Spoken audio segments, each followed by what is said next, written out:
Hello, you delightful individual, happy-go-lucky scamps of humankind. It is I, Van Vane. We are here once again, about to do some Discworld, of all things. And I'm wearing blue today. I'm wearing blue.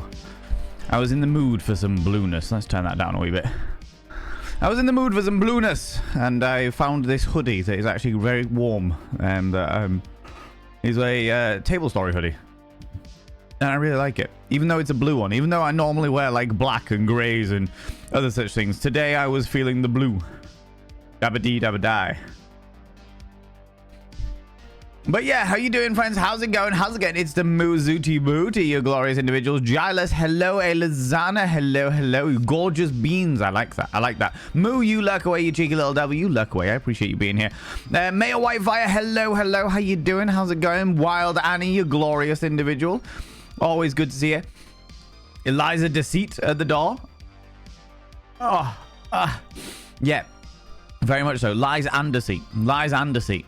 It was actually the second Amazon parcel I've replied. Oh, my lordy! Wild Annie, that is awfully kind of you. 4 months? 4 months with the Prime, you cheeky devil. That is awfully kind of you, you beautiful bean. That is awfully kind of you. I shall now inscribe your name upon the mirror of Vane.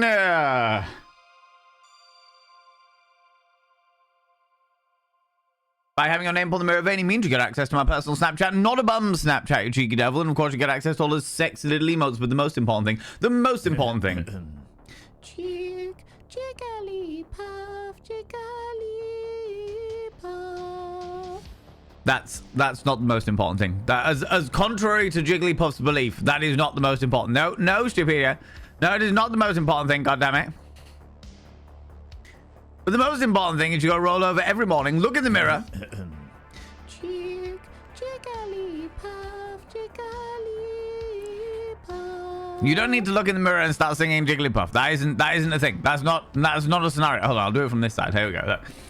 The most important thing is you got to roll over every morning, look in the mirror, and go, God, do I look rough? But God damn, do I make rough look good? Ooh, sexy. Ooh, yes, meow, you know? Just the fraud coming in with the second Jigglypuff. Bloody Jigglypuff train. Good luck. Could you imagine? Could you imagine a hype train that was just full of Jigglypuff alerts? Or even like just full of Pokemon alerts? I think I've just split my lip. Smiled too enthusiastically. Yeah, well. Yeah, well, it's fine. It's all right. Bumbling Bee, how you doing, you wonderful bean? At work for another couple of hours. That is entirely fair. That is entirely fair. I've been out today and went and bought some food because I have fuck all in. And when you have fuck all in and you get real hungry, I had to also buy. Subscribe, most kind. You are kidding me.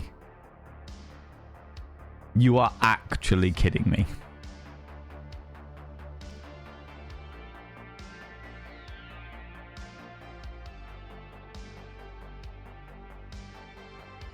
An anonymous gifter gave Jigglypuff Daddy 69 a tier 1 sub.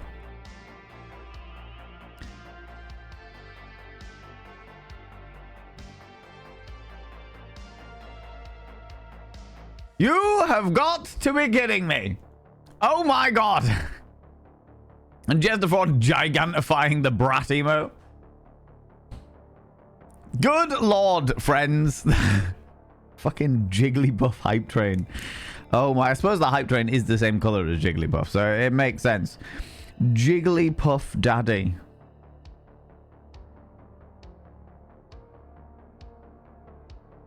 $69. Your name is now inscribed upon the mirror of Vane. By having your name upon the mirror of Vane, it means you get access to my personal Snapchat, not a bum Snapchat, you cheeky devil. And of course you get access to all the sexy little emotes, but the most important thing is you go roll over every morning, look in the mirror, and go, God, I look rough. But god damn, do I make rough look good? Ooh, sexy. Ooh, yes, meow, you know? Oh, my lordy. My lordy. Let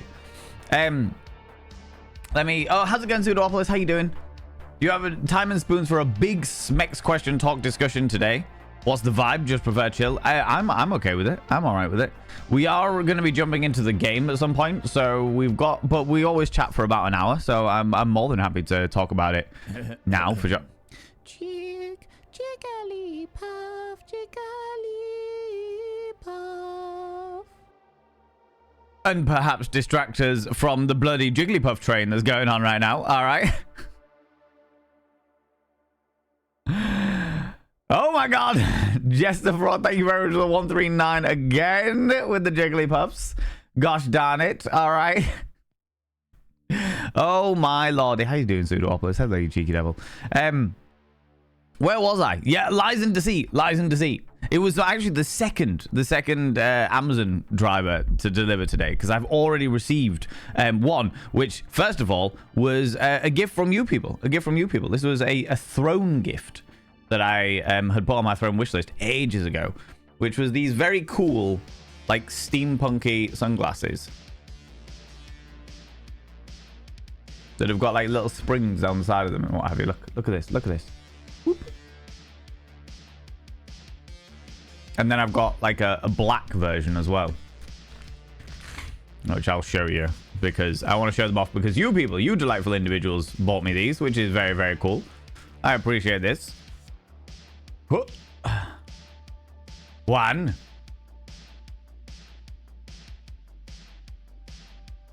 It's very cool. I don't know how. I haven't had Jigglypuff, Jigglypuff.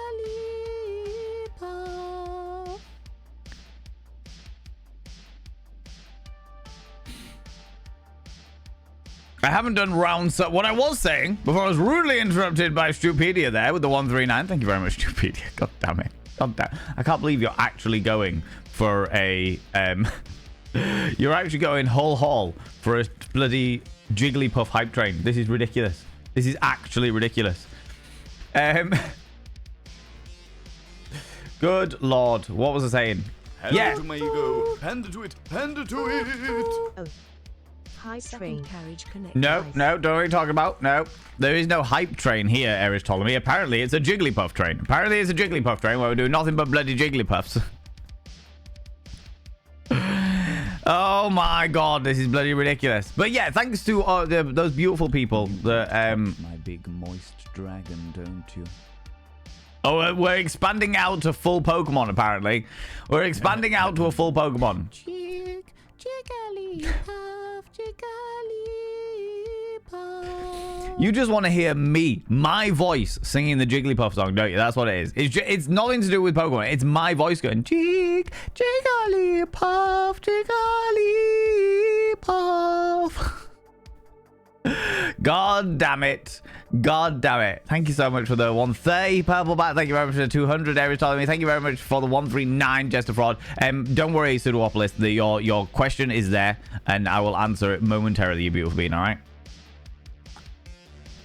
Hello, Wrathful Monk. Hello, you beautiful individual. How's it going, you glorious being? Let me just do this first as well. People, go and check out the glorious Wild Annie. Wild Annie is a wonderful human being who does a whole lot of different simulation games, but does loads of different things as well. Stupedia! Thank you very much for the 139. This is ridiculous, friends. This is bloody ridiculous, all right? Subscribed. God damn it. Prags coming in with the Prime as well. Coming in with the Prime as well. Go and check out Wild Annie and also go and check out Wrathful Monk, friends. They're both very good friends of ours. Very good friends of ours. Wonderful beings. Well worthy of your love and attention. You glorious individuals, all right? It's a fucking Tuesday. It's a fucking Tuesday. Prags, you wonderful being. Your name is now described on the mirror vein, which means you get access to my personal Snapchat. Not a bum Snapchat, you cheeky devil. And of course, you get access to all the sexy little emotes. But the most important thing is you got to roll over every morning. Look in the mirror. Jigglypuff, Jigglypuff. No, Aries Ptolemy. No, it's got nothing to do with the Jigglypuff song. All right, you got to roll over, look in the mirror, and go, God, do I look rough? But God damn, do I make rough look good? Ooh, sexy. Ooh, yes, meow. You know what I mean? You know what I mean?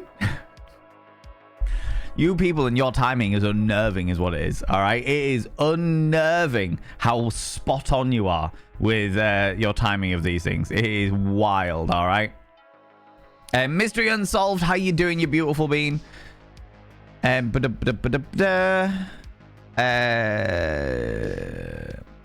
Bumbling me, I hope you're feeling better soon, friend. Hope you're feeling better soon. I know that things aren't great, but don't worry, they'll get better. The greatest thing about things starting bad is the fact they have the potential to get real fucking good.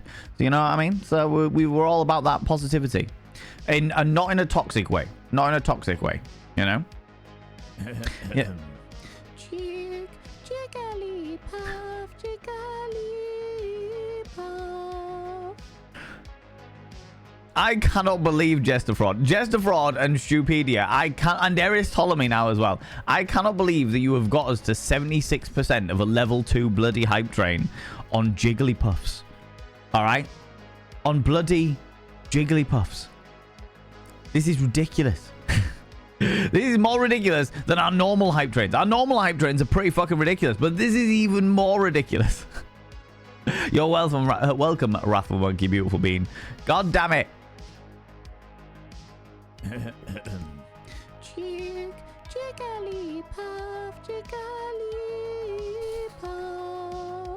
I am so glad that I actually managed to carry that tune relatively well. I am so glad that I managed to carry that tune relatively well, because Jesus H. Christ in the wee little donkey.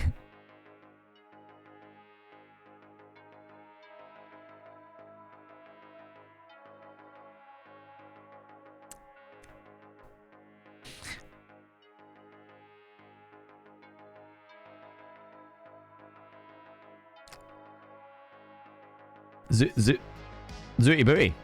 Is that Jigglypuff sending us to sleep?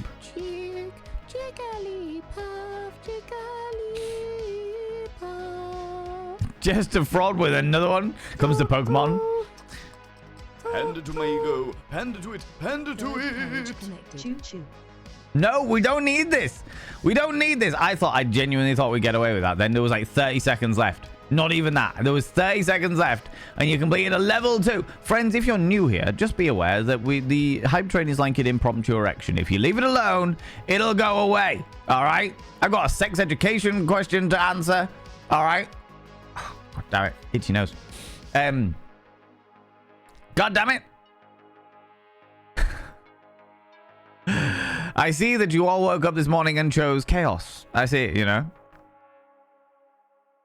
I love it when Twitch randomly decides to cut the number out of my cheer. That's annoying. That is definitely annoying, for sure. Here we are with all of the Jigglypuffs sending everyone to sleep, and there we have Zooty Booty throwing out the nightmare that is bloody Mr. Blobby with my face on them. God damn it. Blobby Vane in a corset puts me in mind of the original Crystal Maze Master. You mean Richard O'Brien? Mumsy. Here we are at Crystal Maze in the Aztec Zone. I know the original Crystal Maze very, very well. Impromptu Jigglypuff erection. Look, nobody should be getting an erection over Jigglypuff, all right? How's it going, Bennett? Hello, you cheeky devil. Good morning, Vane from Lord Ral. Well, hello, Lord Ral. How you doing? How's it going? Been saving my bitties for that one. Back to lurking. You lurk away, you beautiful bean. Thank you so much for coming in. Gosh darn it. Bloody Nora. Jigglypuff, Jigglypuff. What? I should never have suggested it. I should never have suggested it. Jigglypuff, Jigglypuff. If we keep having this, I'm gonna just end up falling asleep, and that's it. Do you know what I mean? I'm gonna fall asleep. That's it. The whole stream, me just. What happened? Well, Jigglypuff happened. All right. Jigglypuff sent us all to snooze land. God damn it! I can't believe you've hit a level 3 on nearly nothing but fucking Jigglypuffs. It is ridiculous. Ridiculous. God damn it. Do you know what I mean? Is that his name? Yeah, Richard O'Brien. Yeah. You love Richard O'Brien, yeah? He's had some relatively controversial views recently, but I haven't got into it. You know? Still the best abomination I came up with. Purple Bite is horrifying. It is the stuff of nightmares. Well and truly, the stuff of nightmares, all right? Didn't start nothing. Stupedia.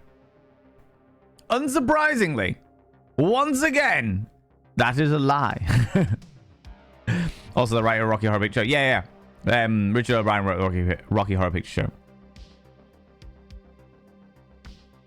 Jigglypuff starts an OnlyFans. Can you imagine? I don't really have to be honest with you, Bennett. There are that many Pokemon porn parodies out there. Bloody hell, say that 3 times fast. There are that many Pokemon porn parodies out there that, yeah, you don't have to imagine. It's all there. It's all, exactly. The Rule 34 is rife. Absolutely rife. I would show you, but you can just vaguely see in the reflection there what's going on.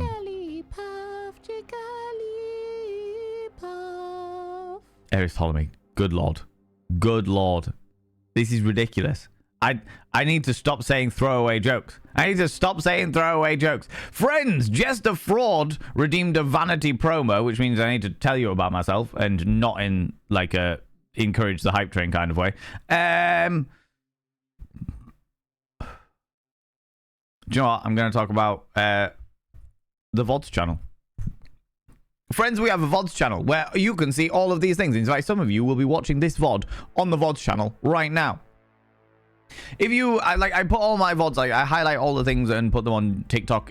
On TikTok, no. I highlight all of the VODs and put them on Twitch anyway, but I don't try and organize them on Twitch because there's no bloody point. And they all eventually run out. It's just ridiculous. Do you know what I mean? Panda to it. More time. No more time. No, we're good. We are good. We are good. Thank you very much, Harris Darling. All right.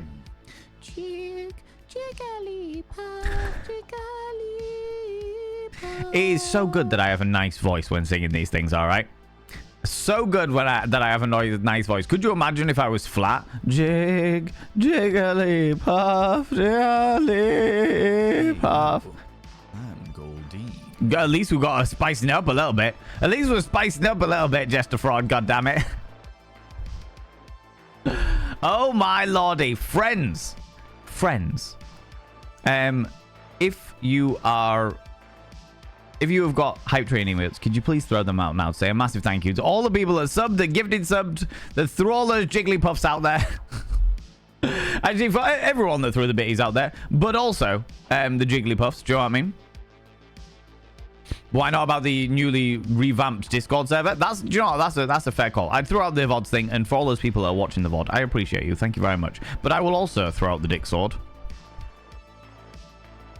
Because do you know what? That's a really good point, Pseudoopolis.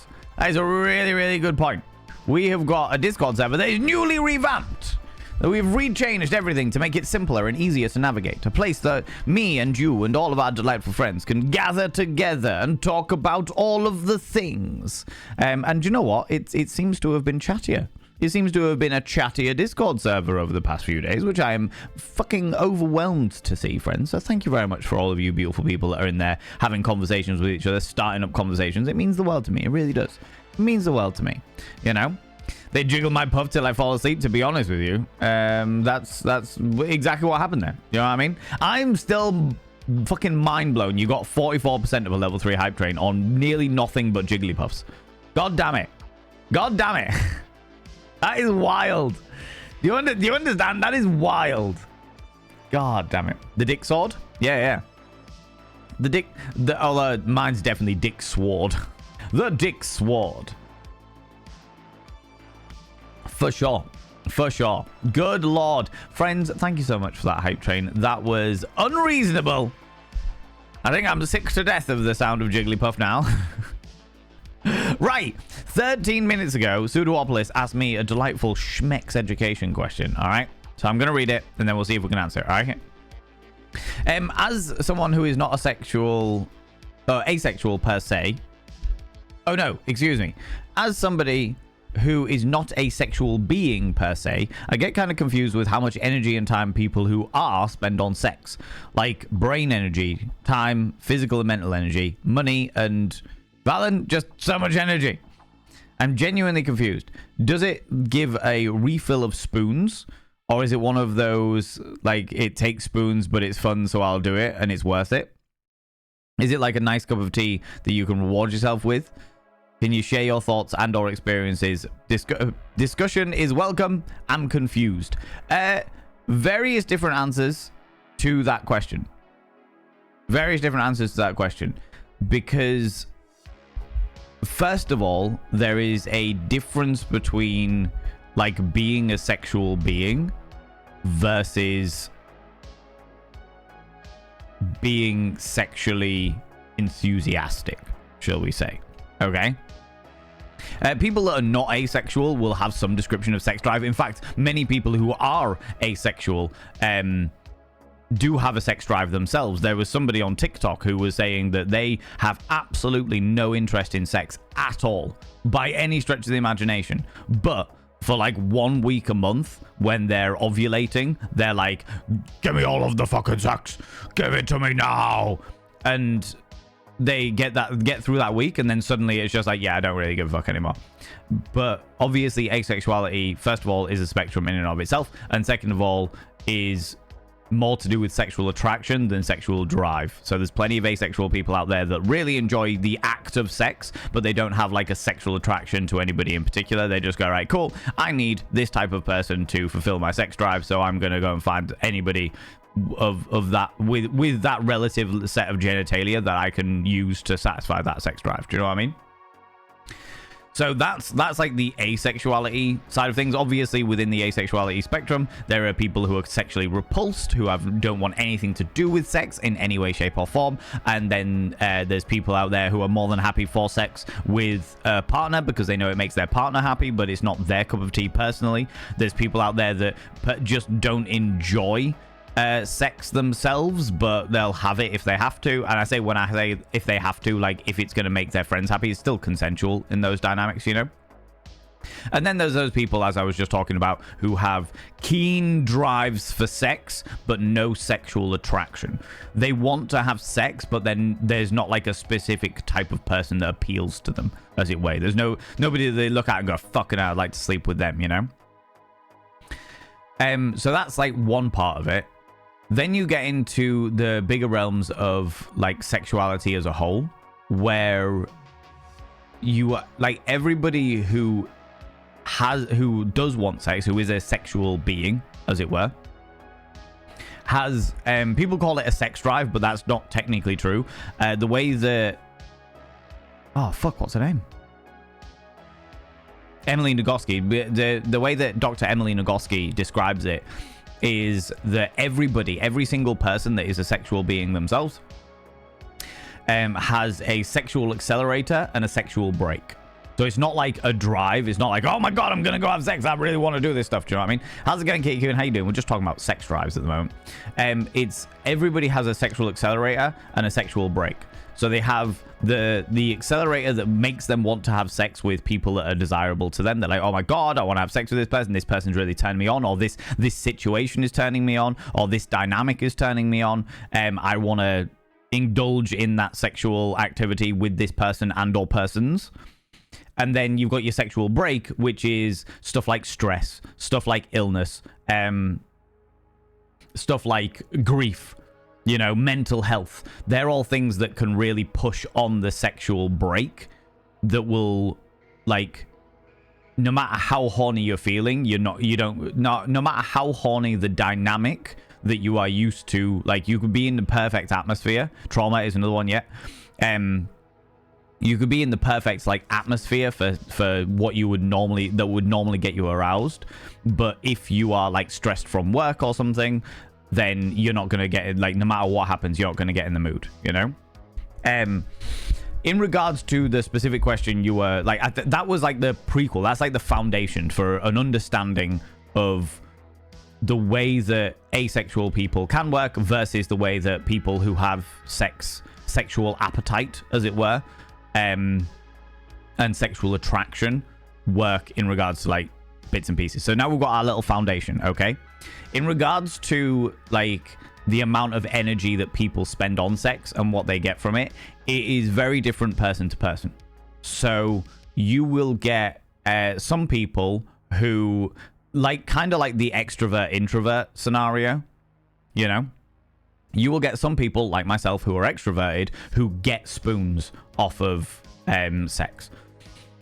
Whether that be the act itself, whether that be because it's with a very specific person, whether that be because of the excitement of it, fulfilling a kink for example, fulfilling a fetish. All of these things can give them spoons. And then on the other side of things, much like introverts in social situations, those people have to spend spoons, but they still enjoy the process, as it were. So an introvert going out to a social gathering with their friends, they know it's going to cost them spoons, but they're going to enjoy the process of being around their friends. They're going to enjoy the process of being social with their buddies and what have you, even if it does leave them drained afterwards. So there will be people out there that are exactly the same with sex, that are like, I know it's going to cost me spoons, but I know I'm going to enjoy this intimate moment with a loved one, with several loved ones. So that's another element of it in the regards of like the spoons and energy side of things. People like myself, I am very, very sexually driven, as it were. My sexual accelerator is very much down the vast majority of the time, you know?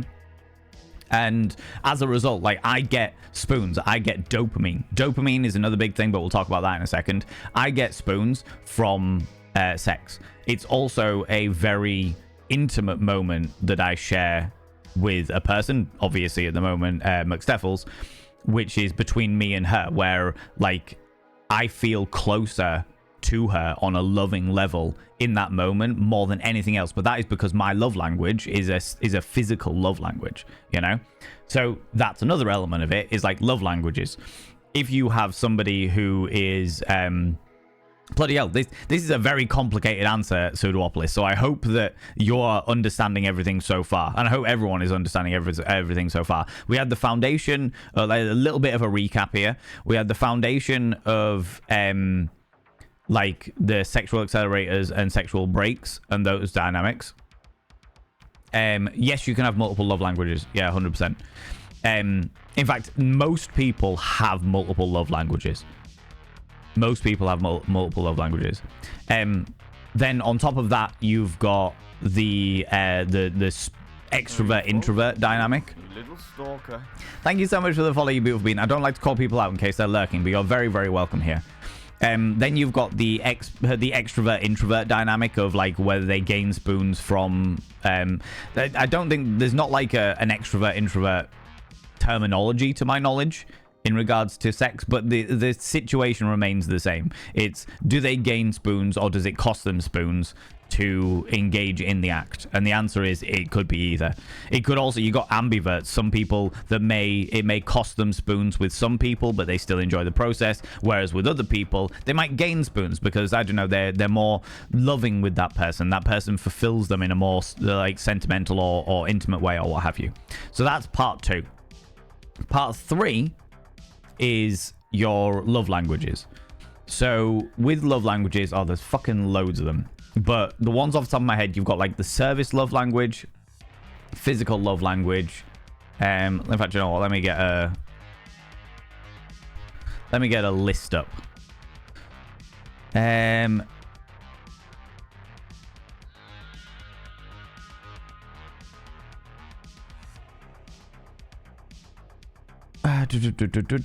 Acts of service, quality time, words of affirmation, receiving gifts, and physical touch. Those are the 5 love languages that, and I think there's a couple of others, but those are like the main ones that most people talk about.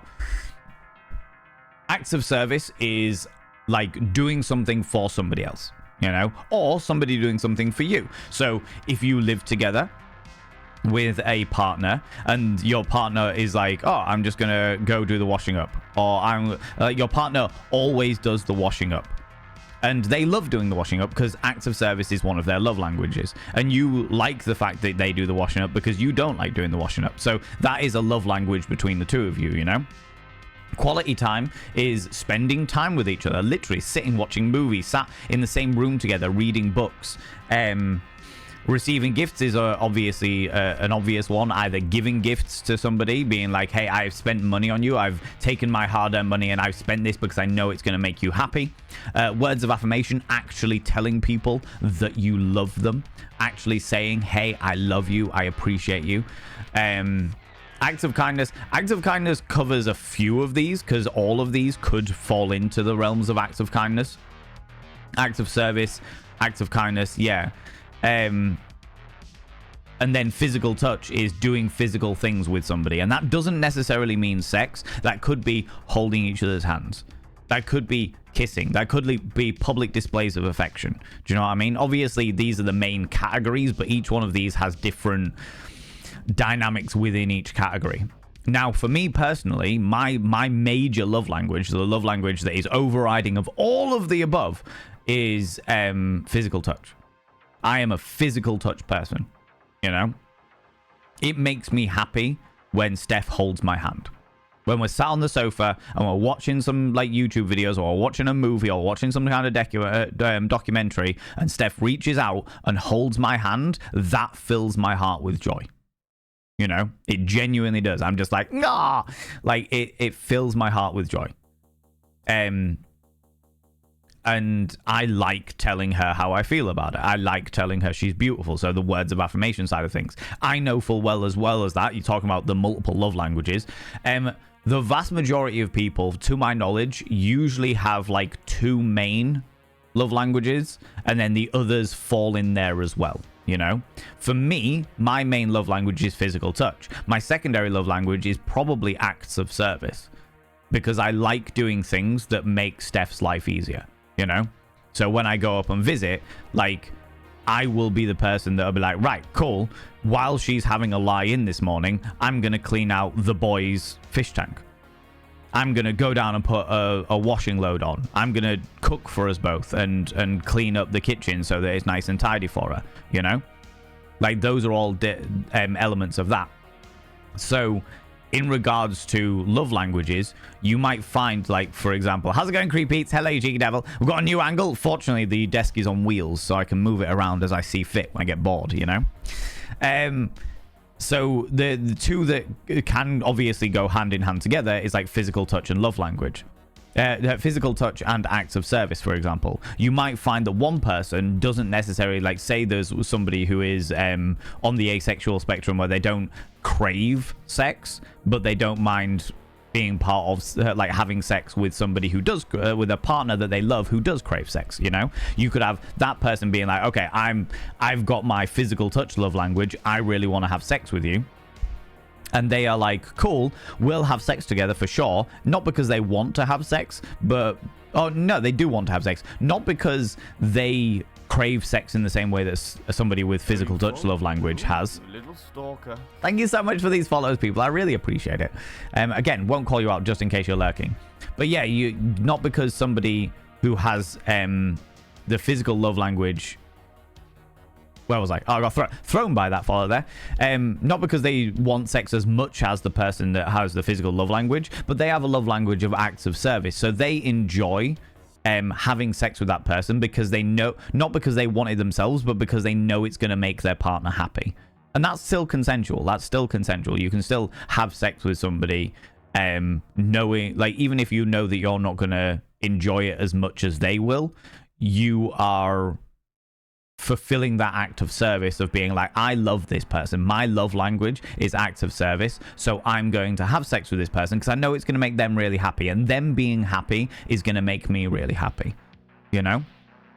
So that's another dynamic of it.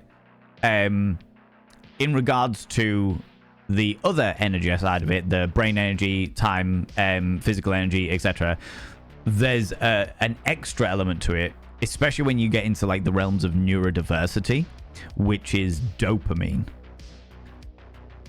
Sex, especially with people with ADHD, obviously not all people with ADHD, but sex, especially with people with ADHD, is a fantastic dopamine release.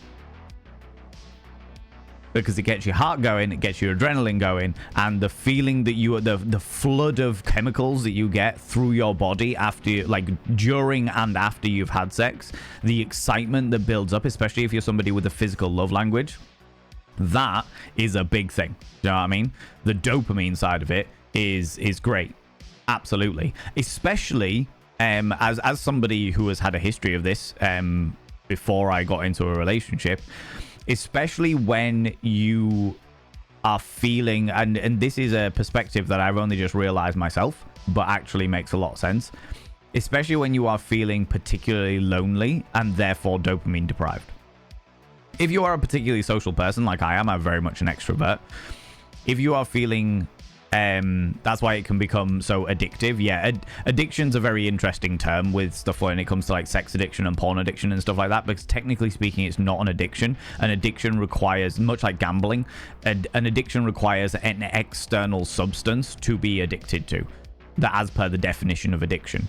But yeah, it's an interesting one because before I met Steph, I had a very tumultuous relationship with dopamine and often sought out sex in order to fulfill that dopamine need more than actually wanting to have sex. And I am a very, very sexually driven person. I'm a very, very my sexual accelerator is very far down the vast majority of the time, you know.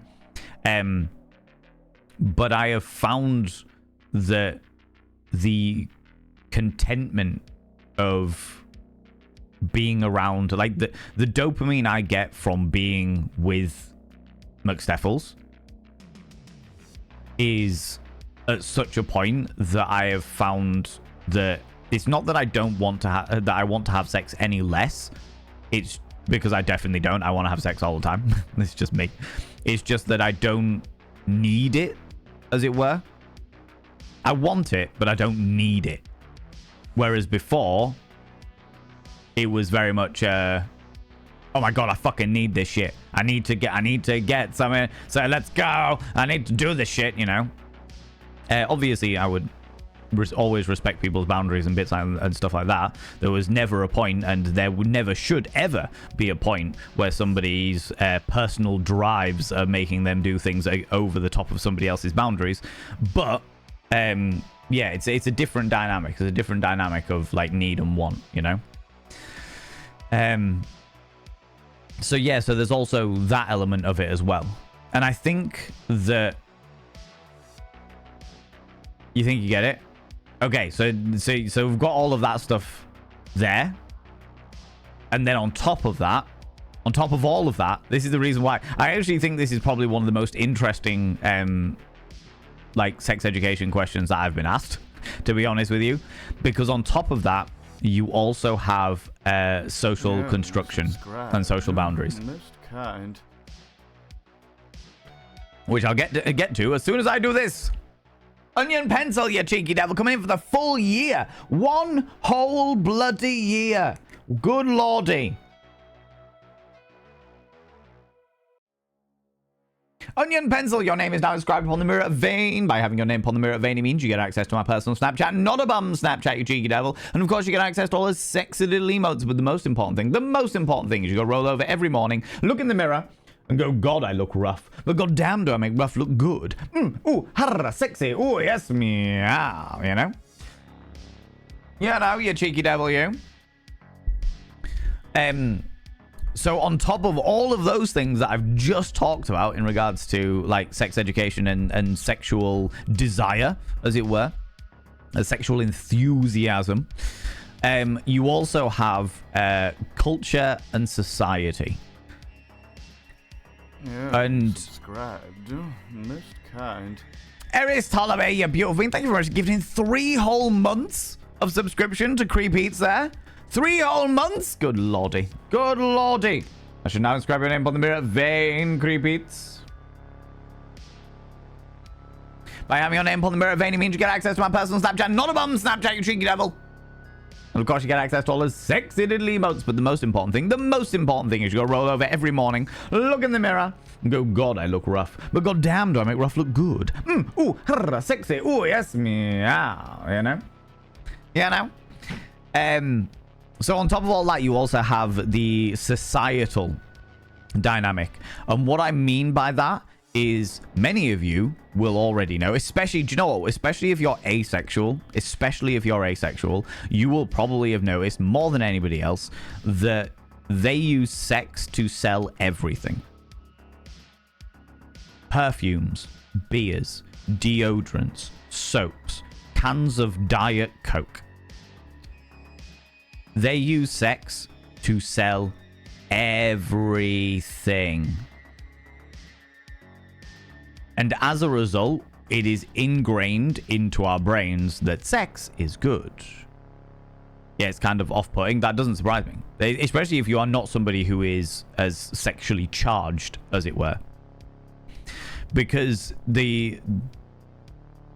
well, according to popular belief, the vast majority of people have some description of sexual desire, and therefore they look at that and go, oh my god, sexual desire. If they have that sexual desire, then maybe I could have that sexual desire by drinking a can of Diet Coke. Do you know what I mean? Like, it's weird. It's a peculiar one. They were using titties to sell Hot Pockets. Yeah, it doesn't surprise me. They use sex for everything. They use sex and innuendo to sell everything, which is why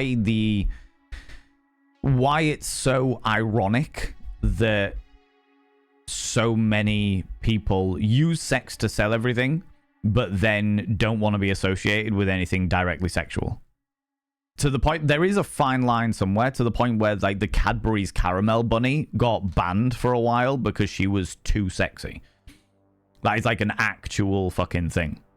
The Cadbury's Caramel Bunny got banned for being too sexy, too alluring on television.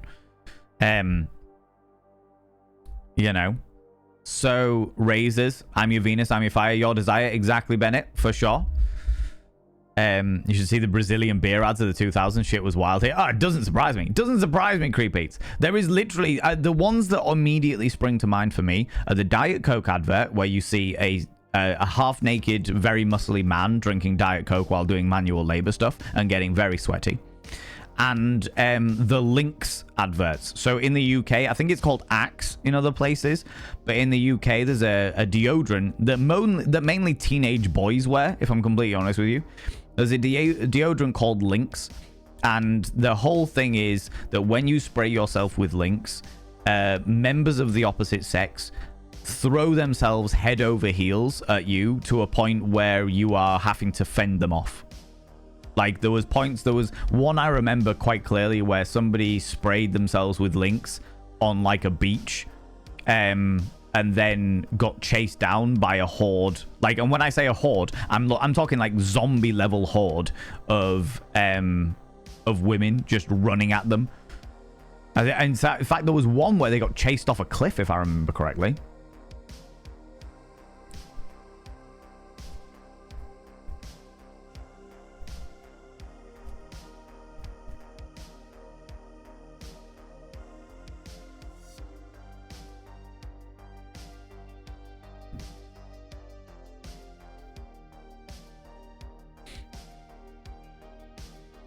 Oh, I can't even show it.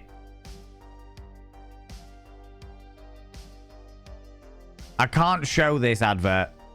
It's actually not appropriate for Twitch because of terms of service. But the advert is showing a load of athletically built young ladies of approximately the 18 to 20-year-old like age bracket, all running and swimming and running through the woods. They're all dressed in bikinis, which is the reason why I can't show the advert. All dressed in bikinis, and there is a man on the beach, like spraying himself with Lynx deodorant, and they are basically hunting down like predators hunting a prey. So yeah, so there's a whole thing going on there. But that is the whole dynamic of like sex sells, but the moment you get too sexy, it's a not okay scenario, not all right scenario at all, which then adds another element to it, which is the taboo of doing something makes it more appealing to do. So doing something that you shouldn't really be doing makes it more appealing to do. I remember learning about sex when I was in like 10 years old, 9-10 years old, when my parents sat down and was like, hey Valen, let's talk about sex, let's talk about these things.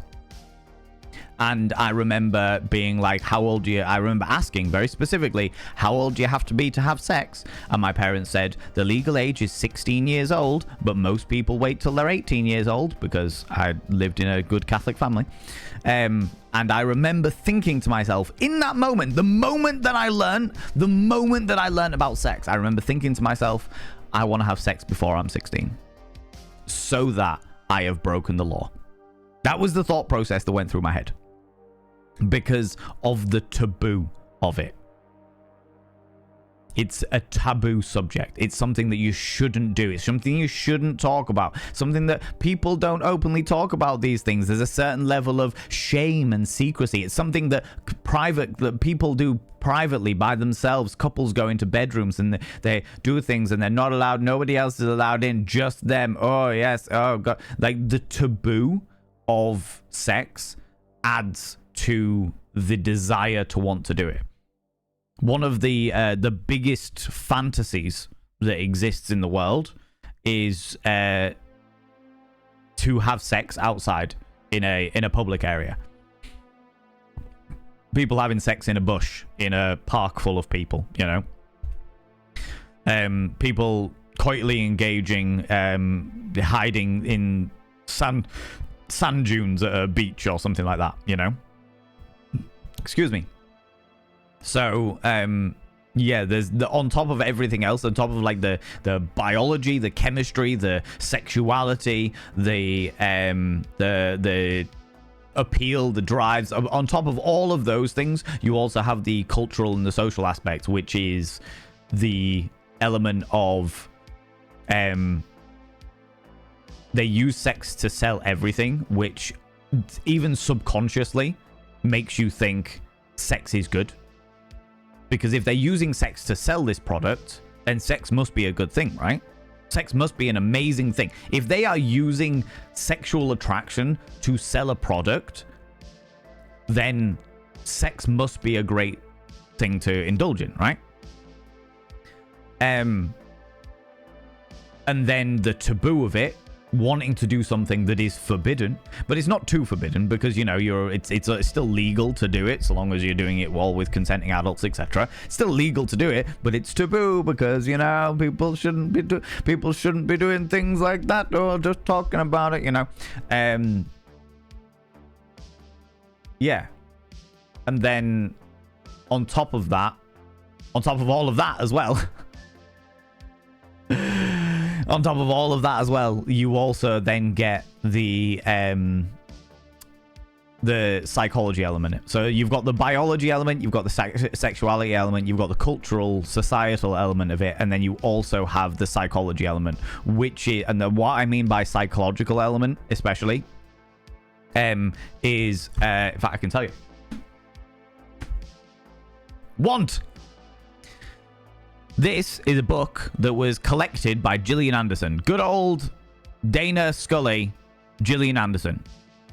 And this is a book filled with the fantasies of women of all ages. All ages, all ethnicities, all cultural backgrounds, all religious backgrounds, including cis women, trans women, and non-binary individuals. It includes a whole heap of things, all right? And it is literally a collection of sexual fantasies. It is fucking excellent. I'm very, very much enjoying it at the moment. In fact, you know what? Give me 2 seconds. I'll get you my affiliate link for the book. So if anybody ever wants it, you can get it with my affiliate link, and then I get a little bit of a kickback from it, you know?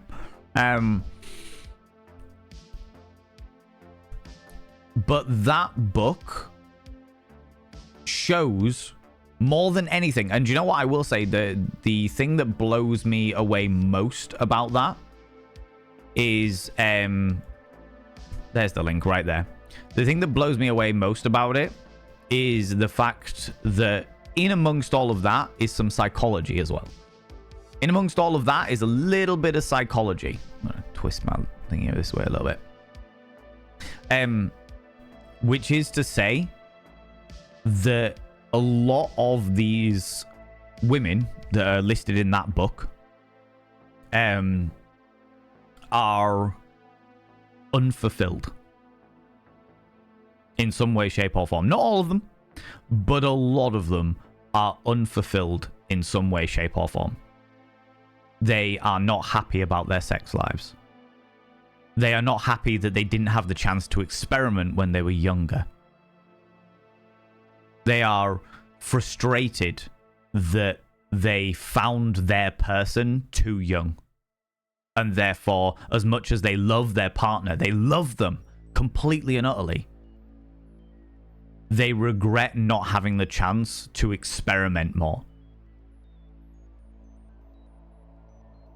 And that is a big thing about it, is on top of everything else we've already talked about, unfulfillment is a massive part of like sexual desire and sexual attraction. Because if you have got a sex life but it is not ticking all your boxes, it's not as exciting as you want it to be, you're not orgasming when you have sex, it's all about them and not about you at all, when you want it to be about both of you, etc. If you've got a particularly selfish lover, for example, it can cause all kinds of frustrations, and the frustration adds energy to the desire of what you actually want, if that makes sense, you know. And let me scroll up a tiny little bit. Ravaging Marvel, how you doing? Let me scroll up a tiny little bit so that I can actually catch up with everyone, because I realized that I've basically just been chatting at you all for like 45 minutes now. So let me just catch up with what's going on. You're right, how's it getting, Nibiru? And hello, you cheeky devil. Seems like yesterday you're using titties to hot pockets. Yeah, I remember reading that. Ravaging Marvel, you beautiful being. Welcome on in. Remember when there was team brought my links because of the advert? Oh yeah, so did I. When I was 13, I bought my first deodorant, and it was a Lynx deodorant because I saw the advert and was like, oh my god, it'd be really cool if I got chased by all the people I fancy. That'd be really cool, you know. They unsexied the female-coded M&Ms. Yes. Yeah, they definitely did. They made them more into M&M shapes. Because sex sells, but you can't go too far, because if you go too far, then it's not okay. Don't mind the advertising as much, but in movies, when it makes absolutely no sense that they shove an erotic scene in when people should be doing more sensible stuff, like running the fuck away, that throws me. Don't get the existential horny trope. The existential horny trope is, like, that's actually quite a simplistic one. Where it's, if you think of it more along the lines of what have we got to lose at this point? I struggle with movies anyway when it comes to sex and movies. I think that there are a lot of great things in regards to sex and movies, for sure, but a lot of movies really fail miserably to build up the chemistry. They fail miserably. It's just like, suddenly they're having sex now, and it's like, where was the chemistry build up? What has led to this? Because this seems like it's completely out of nowhere. But not only completely out of nowhere, it's also really disjointed and off-putting, as it were. Because it's like, oh, okay, this is there obviously to get people to come because of the sex scene in it, which is strange, you know. But I do get it in regards to, like, it's an existential situation. It's an apocalyptic level scenario, and they're like, oh god, what do we do? Oh fuck it, we'll just have sex. Like, I understand that, because it's like, well, we're gonna die anyway, or they believe that they're gonna die, and they're just like, oh fuck it, like we might as well do it now, because if we don't do it now, we may never get the chance to do it. So I get that. I understand that.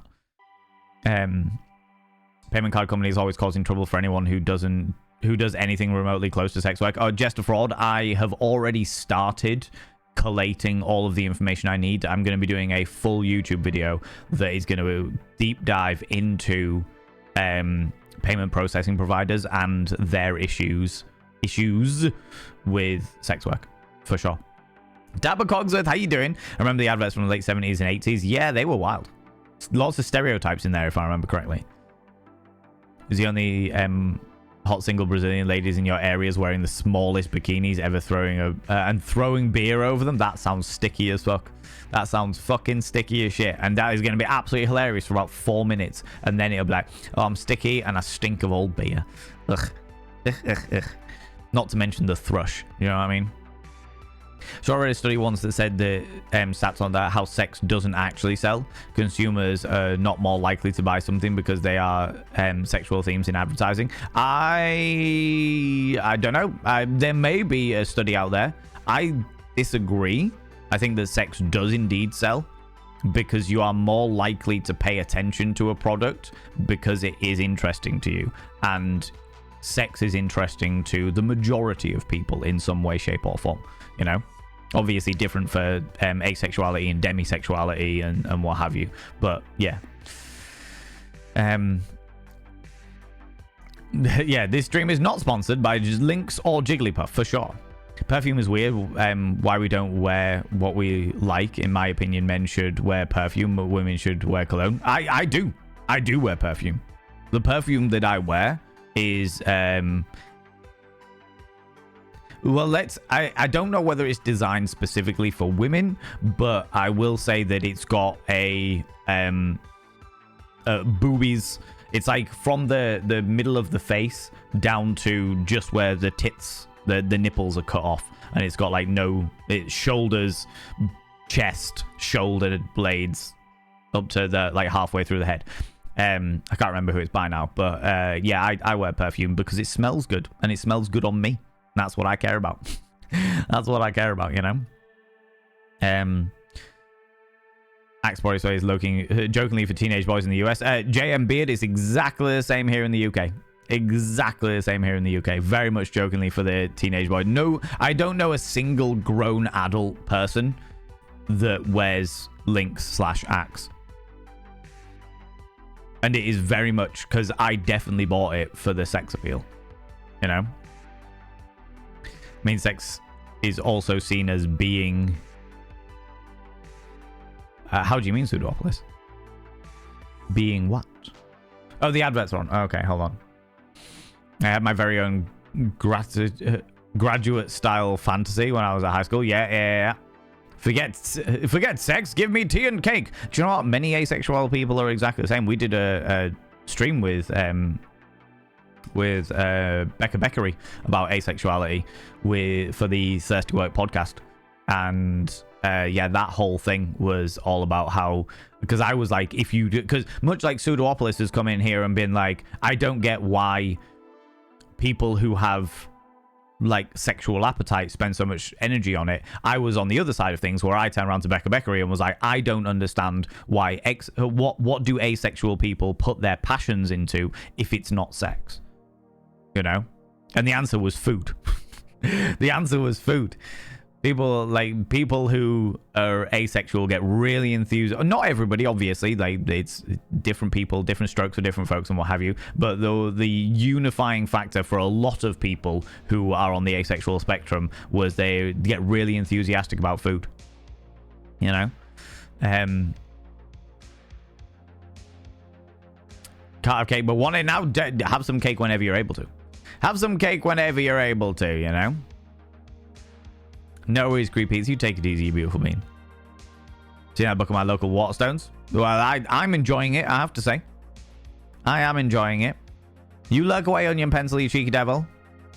Red nymphomaniacs actually find sex painful and annoying. It depends on how much you have.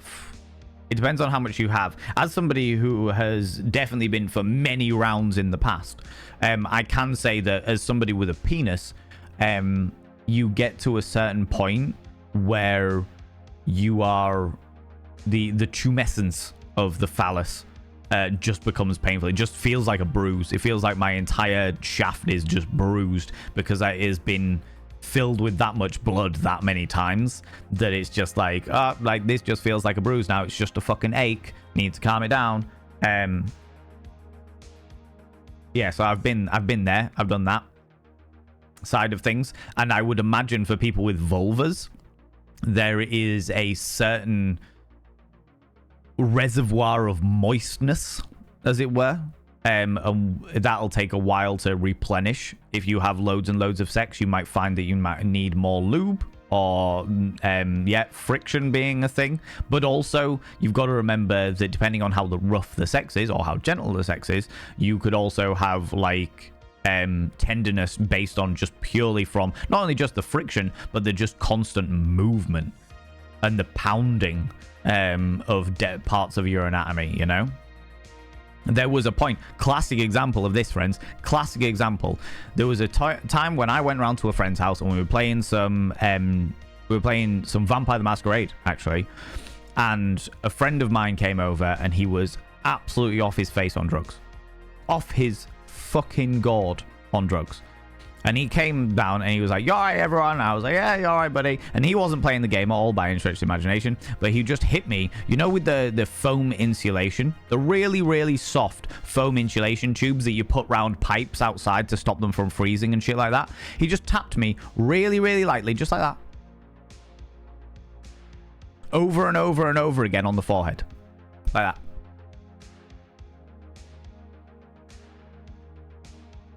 And it got real fucking annoying. But I was too stubborn to tell him to fuck off. And he was too stubborn to stop. Especially because he had that hyper focus that drugs give you. All right? So he did it for hours. And even at that gentle tap. Even at that just gentle tap. Over and over and over again. I had a huge fuck off bruise on the top of my head. Like literally in the middle of my forehead. Because he just kept going. And kept going. And kept going. And I was just too stubborn to tell him to fuck off. And yeah, so even like no matter what you do, no matter what kind of sex you're having, etc., there will be a point where your body's like, "Hey, this is aching. This hurts. We should just calm it down a little bit, you know?" And it becomes problematic for like nymphomania especially. I don't know enough about nymphomania to know whether it's considered an official psychological condition. But I can see the addiction elements of it. And also the self-fulfillment, self-worth elements of it, you know? Ladies and gentlemen and all genders outside and between, delve deep into your pits of popcorn and throw them at the raiders, throw them at these cheeky devils. Look at these people coming in here. I mean, really, could you even imagine who did they think they are? Good lord, it's Aslan Shenanigans. How's it going, Aslan Shenanigans? Thank you very much for bringing our beautiful people in here once again, you glorious being. What were you up to today? What were you up to today, you cheeky little devil? Cheeky little devil. Hold on. Just hold on. Bloody Monty. Friends, go and check out Aslan Shenanigans. Aslan Shenanigans is a wonderful, wonderful being who does a whole load of different games playing with their community. They've been doing a lot of, I was just about to say, they were doing a lot of Don't Starve Together today. Well, I say today, recently. They've been doing a lot of Don't Starve Together recently. So I know they've been playing that a lot recently. Are you doing some Blood Hunt and then some Don't Starve Together? Amazing. Did you win any on Blood Hunt? You get lost in that game? Understandably. I used to play it during the lockdown, and I also used to get lost in Don't Starve Together. It was good fun. Excuse me. How you doing though, you beautiful being? Friends, if you're new here, two things you need to know about this channel. One, you're not allowed to apologize. For par individuals, for par. Instead of saying sorry, try saying thank you. Instead of saying sorry, I'm late, say thanks for waiting. Instead of saying sorry, I'm such a burden, say thanks for being there for me. It'll make you a much more positive individual. 2, if you're under the age of 18, I have to ask you to leave. I've got to ask you to leave, for I am a colossal filth wizard and don't be corrupting the ears of the young, you know? It's not what I'm about. Hope the noob were annoying. Noobs? What? What? Tabby the Panda, how you doing, you beautiful being? Welcome on in. We don't do the exclamation mark sorry anymore because people are overusing it. People are using it for the, like, someone would come in and say something like that had happened in their life or what have you, and people are like, oh, sorry for your loss, and everyone was like, don't fucking apologize here. And I'm like, that's not the atmosphere I want. If somebody is having a really fucking hard time, I don't want anybody jumping down anybody else's throat. Do you know what I mean? So that's the reason why we got rid of the exclamation mark sorry command. Dabber Cogsworth, don't take the piss though, please. We don't do sorries here.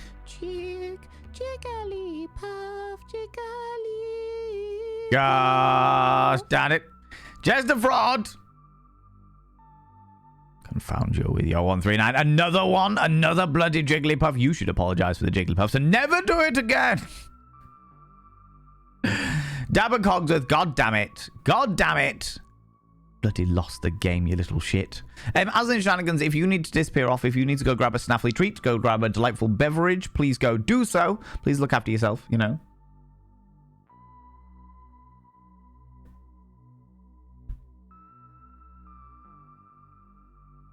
Oh, you were playing with people that were new to Vampire the Masquerade Blood Hunt. Oh, I see. I see. The noobs were annoying. I get you. Okay, no, that makes sense. That makes sense. That makes sense. I got you. I got you.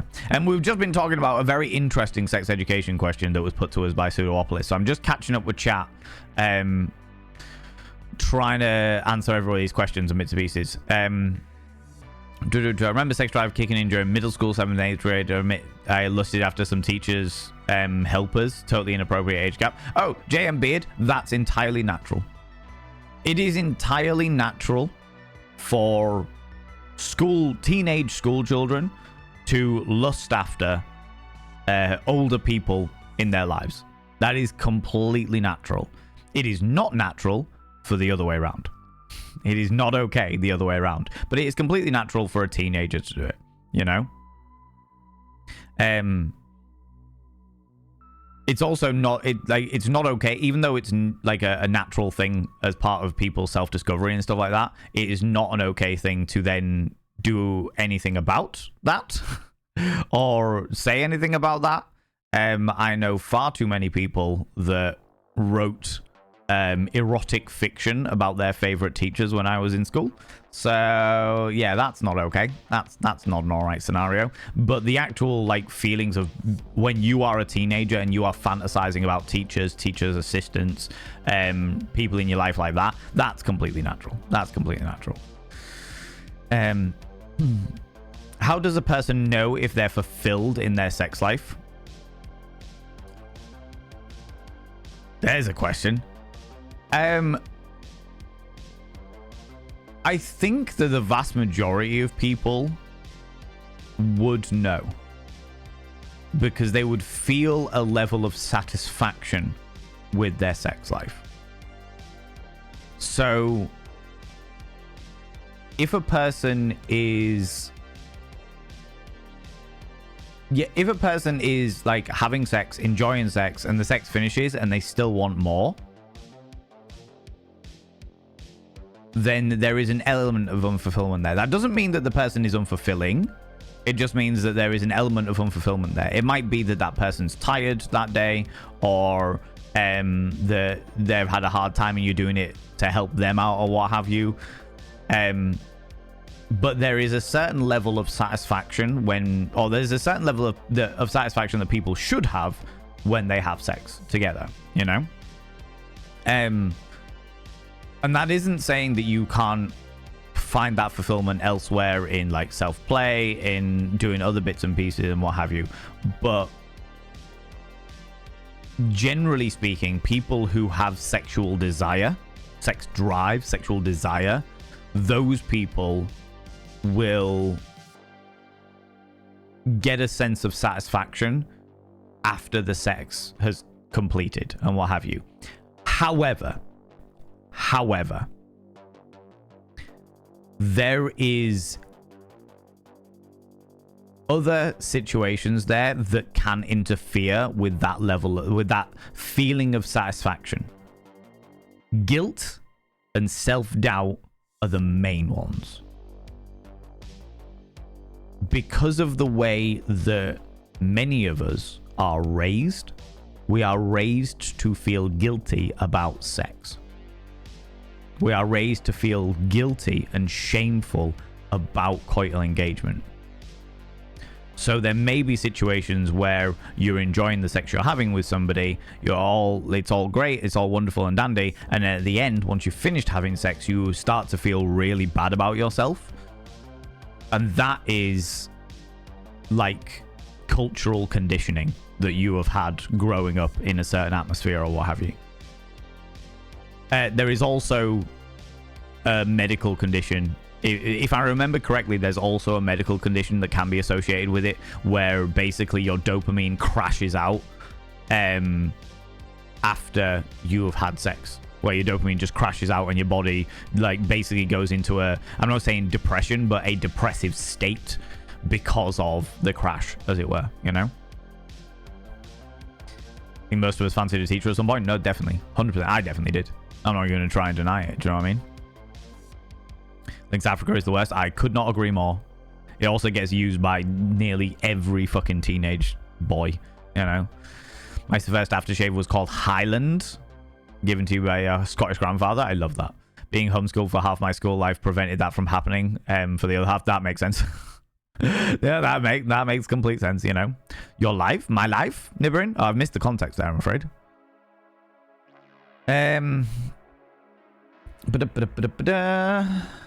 Although advert, there's perfect example of sex selling. Milk tray. Yeah, the milk tray, man. Yeah, definitely. That was definitely an element of it, for sure.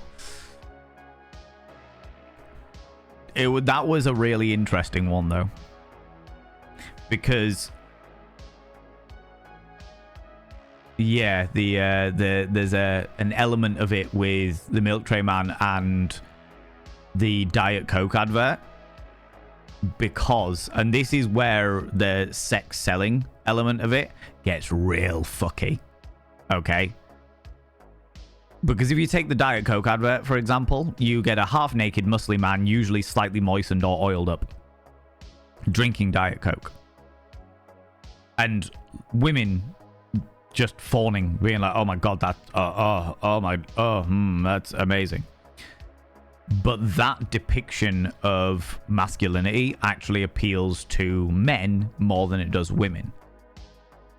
And the whole thing of Diet Coke was that men drink real Coke, women drink Diet Coke, because women are obviously always on diets. There is an inherent misogyny in the Coke advertisements, specifically of like the 80s, 90s, 2000s, etc. I don't know whether it's still the same now, because I don't watch TV, so I've got no idea about all of the adverts like that. But yeah, there's definitely an inherent misogyny in it, and it's not a misogyny against, well, it is a misogyny against women, because misogyny is always against women, but it's also misogyny against men, because it's like, hey, this is a depiction of man that women are attracted to, which isn't the case the vast majority of the time. It's like, this is the depiction of men that women are attracted to, and as you can see, these women really like the Diet Coke. So men, you should buy your partner's Diet Coke. Men, heterosexual men, you should buy your partner's Diet Coke, because that will make you more attractive. Look like this. Yeah, see? It's weird. It's weird. But the Milk Tray Man was a similar dynamic, you know? Because that was more along the lines of women prefer chocolate over sex. And therefore, if you give them chocolate, they will want to have sex with you. Which, again, is inherent misogyny in the marketing system. Dave Plays, hello, you beautiful bean. Hello, you glorious individuals. It's wonderful seeing you. The spike in the prolactin in the brain. I'm lurking. Hi, buddy. Hi, how you doing, buddy? Yeah, the spike in the prolactin in the brain can cause the depressive feelings afterwards. Yeah. So there are definitely like chemical elements that like medical elements that can come into it all as well, for sure. The Jean-Paul Gaultier perfume bottle, yeah, and the Jean-Paul Gaultier, they not only the male perfume but the female perfume, where the male's like a sailor torso and the female's like a lingerie model torso. It's a very peculiar scenario. Perfume tends to smell completely different on different people. I recall my aunt wore something that was lovely, and I tried it and it smelled like piss on me. Yes, it really does. It really, really does, because perfume mixes with your body's chemicals when you... So as you spray it on yourself, the perfume is designed to pull out certain elements of your like sweat glands and your chemicals and stuff. There's a reason why it's like the neck and the wrists as well. But I know exactly what you mean, because there's one that I've got upstairs that smells fucking gorgeous by itself, and then when I spray it on me, it smells real smoky. It still smells good, but it just smells quite smoky. It's a smoky dynamic, which is interesting. Usually use men's deodorant for the sole reason that it works better. And I like the smell. Entirely fair. Entirely fair. I know many people that are exactly the same. They all use women's deodorant because, again, they like the smell. Food, sex, they're both hierarchy of needs. Yeah, so the food and... Yeah. It's food, shelter... I think it's food, shelter, and sex are the key factors of the hierarchy of needs. Food is important to me. It's true. Yeah. But you'll often find, and again, this is a blanket statement, not a specific scenario. But you'll often find people that are on the asexuality spectrum are more enthusiastic about food than sex in the vast majority of times. You know.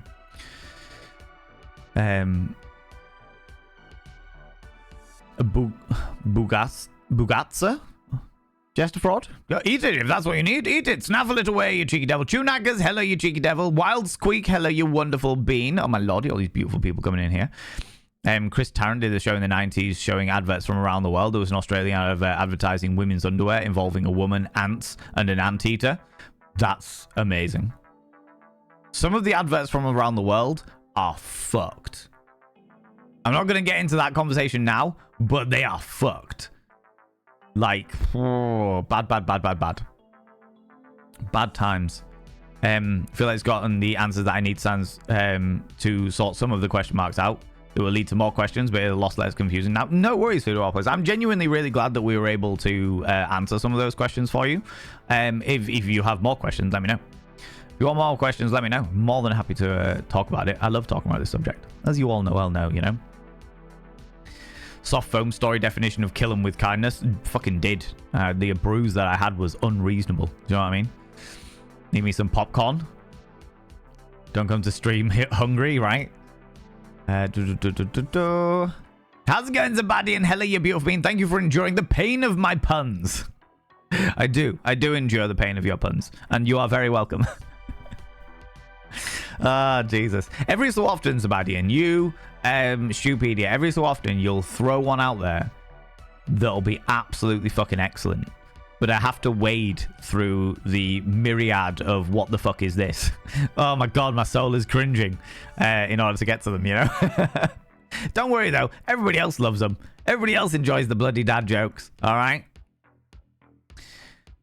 I forgot another important third point, by the way. Was that the Jigglypuff? Was that my third point there, Jester Fraud? Oh my lordy, god damn it. What do you call an apology written in dots and lines? A remorse code? Oh my god, Zabadian. Case in point, Zabadian. Renard, hello, you cheeky devil. Welcome on in. Because I says it, so honestly. I did tell my English teacher she was beautiful, but that's as far as it went. What do you mean by that, Bennett? The only because society says so. I've lost the context. If you could tell me what you mean by because society says so, I'd appreciate it. Van Chat finally watched your Nosferatu interview. I'm really glad that you enjoyed it so much. I watched it for the second time on Sunday. May have enjoyed it even more. There were two people dressed as vampires, black cloaks and all. My theater was in my theater, which was delightful. Millen, I really wanted to dress up for the Nosferatu viewing. But it was so fucking cold the day we went. It was unbelievably cold the day that we went to see Nosferatu. So I was like, the idea of getting out of the clothes I was in and into like a more vampiric outfit was just not something that I was prepared to do. Not something I was prepared to do at all. But I was quite, because I had the entire outfit ready, but I was just like, I don't want to be cold. I don't want to get there and be cold because I'll have a miserable time doing it. So I opted for comfort more than anything else, you know. Every damn time. Well, you mean the guilt, Bumbling Bee? Yeah, it's societal conditioning. There are, like I said, there are medical conditions that can cause it, but the vast majority of it is societal, you know, or psychological, as it were. Took me ages to figure out what I wanted for my sex life to be satisfying, as it turns out that because I'm a switch, it took me too bloody long to realize that one can like be both dominant and submissive. For sure. Oh god, yeah. As a switch myself, fucking love it. I am very much a dominant leaning switch. I love being dominant. I love being in charge. I love causing the pleasure. But but there is definitely a part of me that loves just giving in to the mercies of my partner, you know. He never found a teacher attractive. That's entirely fair. That is entirely fair. Can't get happy because then you're worshipping God, worshipping the body and de-glorifying God. What? I never heard that, but that makes a lot of sense for certain people, for sure. For sure. Good lord. Do you remember the Yorkie advert? Oh god, Dave Plays, honestly. We were talking about the Yorkie a couple of streams ago and about how unbelievable. Yorkie, it's not for girls. Immediately stopped me from ever buying a Yorkie ever. I don't know what a Yorkie tastes like. It could be genuinely like God's jizz dribbling down my chin. It could be the most amazing chocolate that has ever fucking existed. But it doesn't matter because I won't buy it because misogyny. Fucking awful. Fucking awful. Lorenzo, you do your thing. I hope college is glorious and you learn lots of interesting things, you know?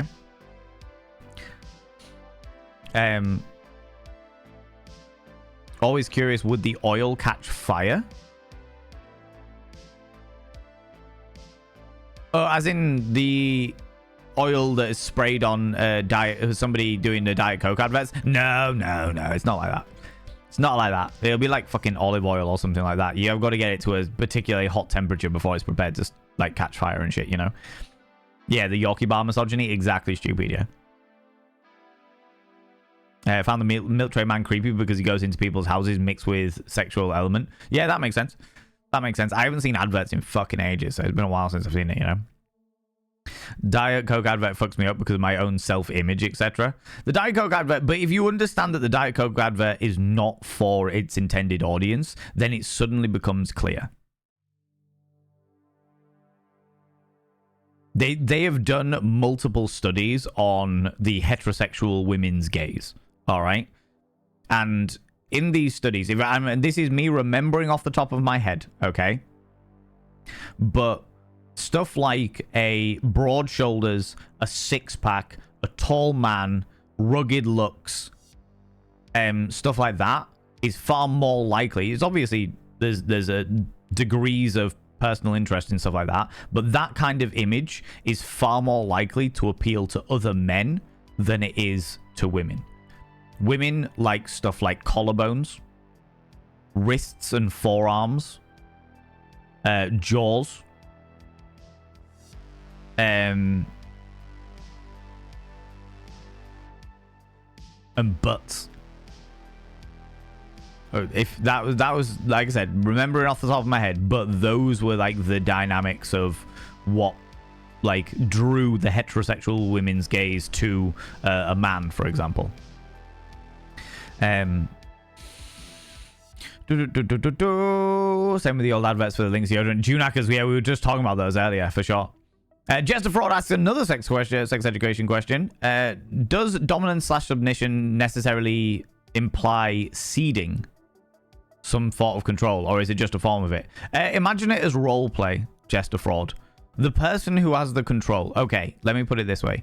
In a dominant and submissive dynamic where one person is dominant and the other person is submissive, the person who holds all of the control of the entire thing is the submissive. The submissive person gives up their control, but they should always have some description of safe word, some description of safe signal, so that at any time they can they can tell the dominant to stop. The dominant is in charge of the scene. The dominant is in charge of causing the pleasure and or pain. They're in charge of controlling the dynamic, but that control is given to them by the submissive party. When we're talking about consensual dynamics, okay? So a dom-sub scenario is the sub giving control to the dominant person. The dominant person then knows that they can do what they want within the bounds that have been previously discussed, because you should always discuss what you want from a scene first and foremost. They discuss what they want. The dom goes, cool, I have got these boundaries. I can do what I want within these boundaries, with the knowledge that that submissive person can pull control out away from my hands at any point by saying the safe word, by giving the safe signal. They can do that at any stage, which is why it's so important that anybody who ever turns around and says, I don't use safe words, you stay the fuck away from. So they can give it, but it's important. What's really important is before you get into a scenario like that, you do some proper communication where you are talking to them and you're like, right, I want to do this. I'm a bit of a brat. I'm going to be playing up like this, but don't do this. You can do all of these things, but don't, you can abuse my body however you want, but don't slap me on the face. Or do you know what I mean? Like there's always boundaries in control. So the control of the scene is in the submissive's hand. The direction of the scene is in the dominant's hands. You know?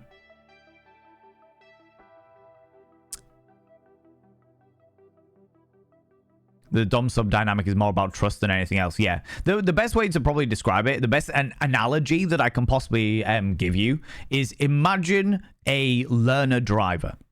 Okay? Or more specifically, imagine a learner driver car. So not the driver themselves, not the instructor themselves, but the car itself. Okay? The car is owned by the instructor.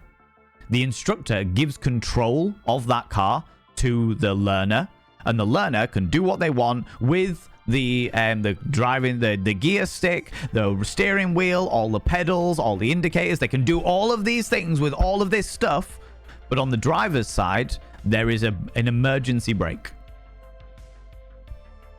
So the driver can push that emergency brake in at any point. They can immediately stop the car at any point.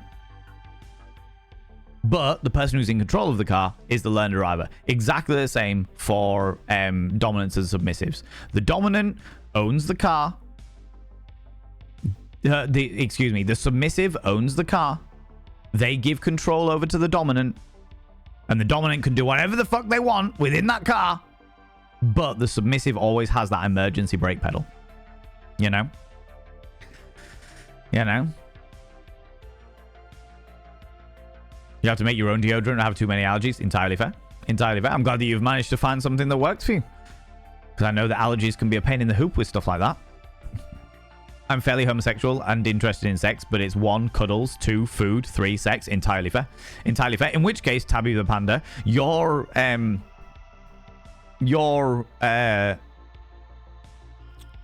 dynamics, your love languages would go quality time first with like the cuddles. Well, quality time with a little bit of physical touch. So you've got like the cuddles, spending time with somebody while cuddling with them, you know. Then maybe a little bit of quality time with a dash of acts of service because somebody orders the food or somebody makes the food and you have food together. Or even, you know what, you can have food by yourself. It's cool. You got those elements in there. And then into the physical touch, which is like the sex side of things, you know? Yeah, I know. Hope everyone has an amazing day. You take it easy, Aslan. Thank you very much for bringing all the people over here. I really appreciate it, you cheeky devil, you. All right. Pastry with custard and cinnamon. Ooh, just for all that does sound very nice. Very nice indeed. When I get a tier 2... When did I get a tier 2 sub? Thanks to whoever gave me. Ronrad, that was yesterday. Zabadian gifted out 10 tier 2 subs to the community.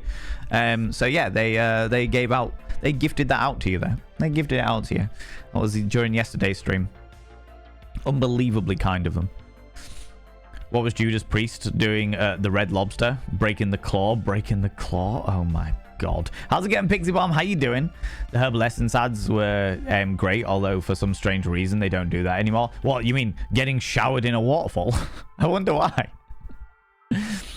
It took me ages to get over the guilt aspect. My mother was immensely homophobic, made me feel guilty when she found out, so it took years to get over that. I can imagine. I can imagine. And that must have been horrific for you, Maya. So I'm glad that you have managed to go over it, because I know an awful lot of people that really struggle to ever get over something like that, you know? No worries, Iris. I'll do that in a minute. Talk about form of control, but yeah, I guess it could have been. It's always about power roleplay. Yeah, kind of. It's about giving up the control, you know, giving that control over to another person. And just because somebody is like dominant in some regards doesn't mean they can't be submissive in others. I know a couple of bisexual people who are really dominant with certain genders and really submissive with other genders. And that's just their dynamic that they fall into, you know. Had an unconscious block about sex, couldn't finish the first time myself. JMB, that happens more often than not. A lot of people, especially people with penises, struggle to finish the first time that they have sex because of the nerves and the anxiety of it all. You know? You had a panic attack the first time, can still can't masturbate by yourself. A lot of things like that just come down to personal exploration.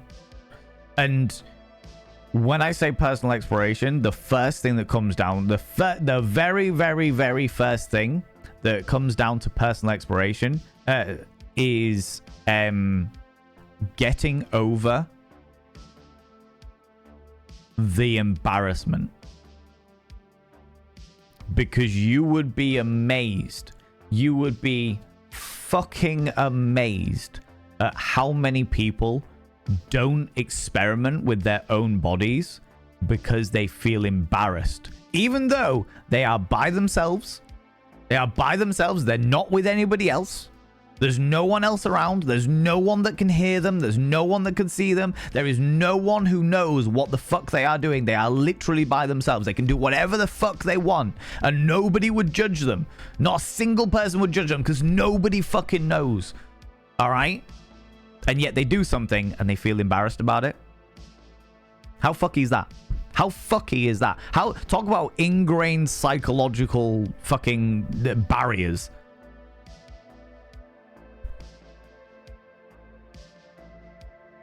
You know? Is that an excuse for us to have a circle jerk? Oh my lordy.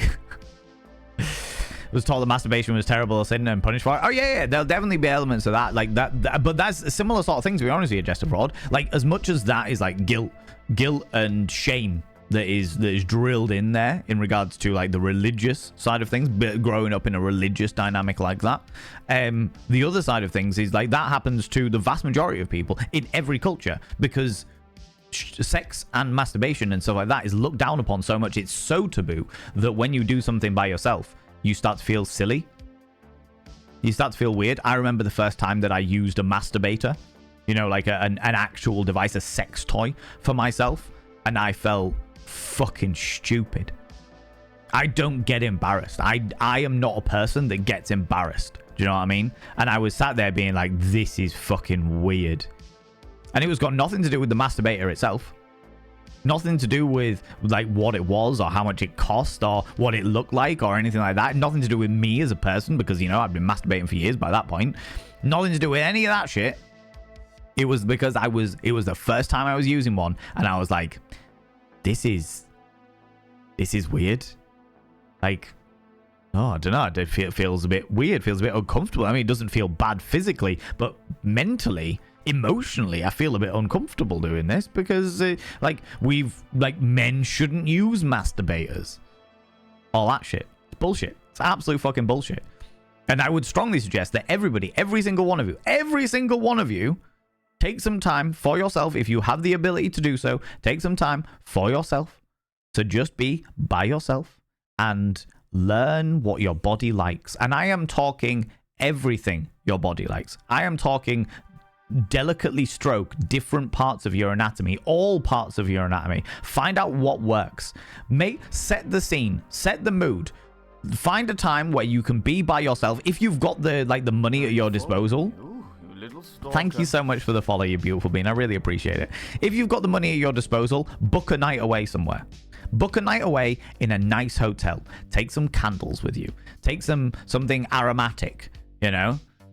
Or go to a place that is already going to be filled with shit like that. Or if you've got the ability to be at home alone, you know? Set some candles out in the bedroom. Put some music on. Put some incense on to get the scene there. Make sure you're nice and warm. Do whatever it is that spurs on your imagination, whether that be reading erotic literature, listening to erotic audiobooks, or watching like fun pornography, all right? And just experiment. Put yourself in whatever way feels good, you know? And in the moment where you feel embarrassed, where you feel stupid, where you feel like you're a fucking idiot, why are you doing this? Take that moment, understand it, understand where it comes from, and then slowly just let it go. And then continue. And sometimes you won't be able to do it. Sometimes it'll be like too fucking getting up in your head and it's too problematic or too annoying or whatever. All right? But just keep coming back to it. Keep doing it. Keep doing these things until such a time as you start to feel good about... You don't even have to feel good in your own body, all right? You don't even have to feel good in your own body. Just start feeling out your body to know what feels good. Feel out your body to know what feels sensitive, what feels joyous. You know? What feels pleasurable. And it'll be different for all different people. You know what I mean? There might be parts of some people out there that are like, do you know what? The back of my knees, just the really like thin bit of skin there where it's really sensitive. Oh, just fucking yes. Other people, the inner thigh, fucking let's go. Other people, the belly button, like the concept of sticking your tongue in somebody's belly button. Do you know what I mean? There's all these different elements. Your body is a fucking giant musical instrument, and it is your job to learn how to play it. You know? So, yeah. Do it. Do it. I encourage you all to do this.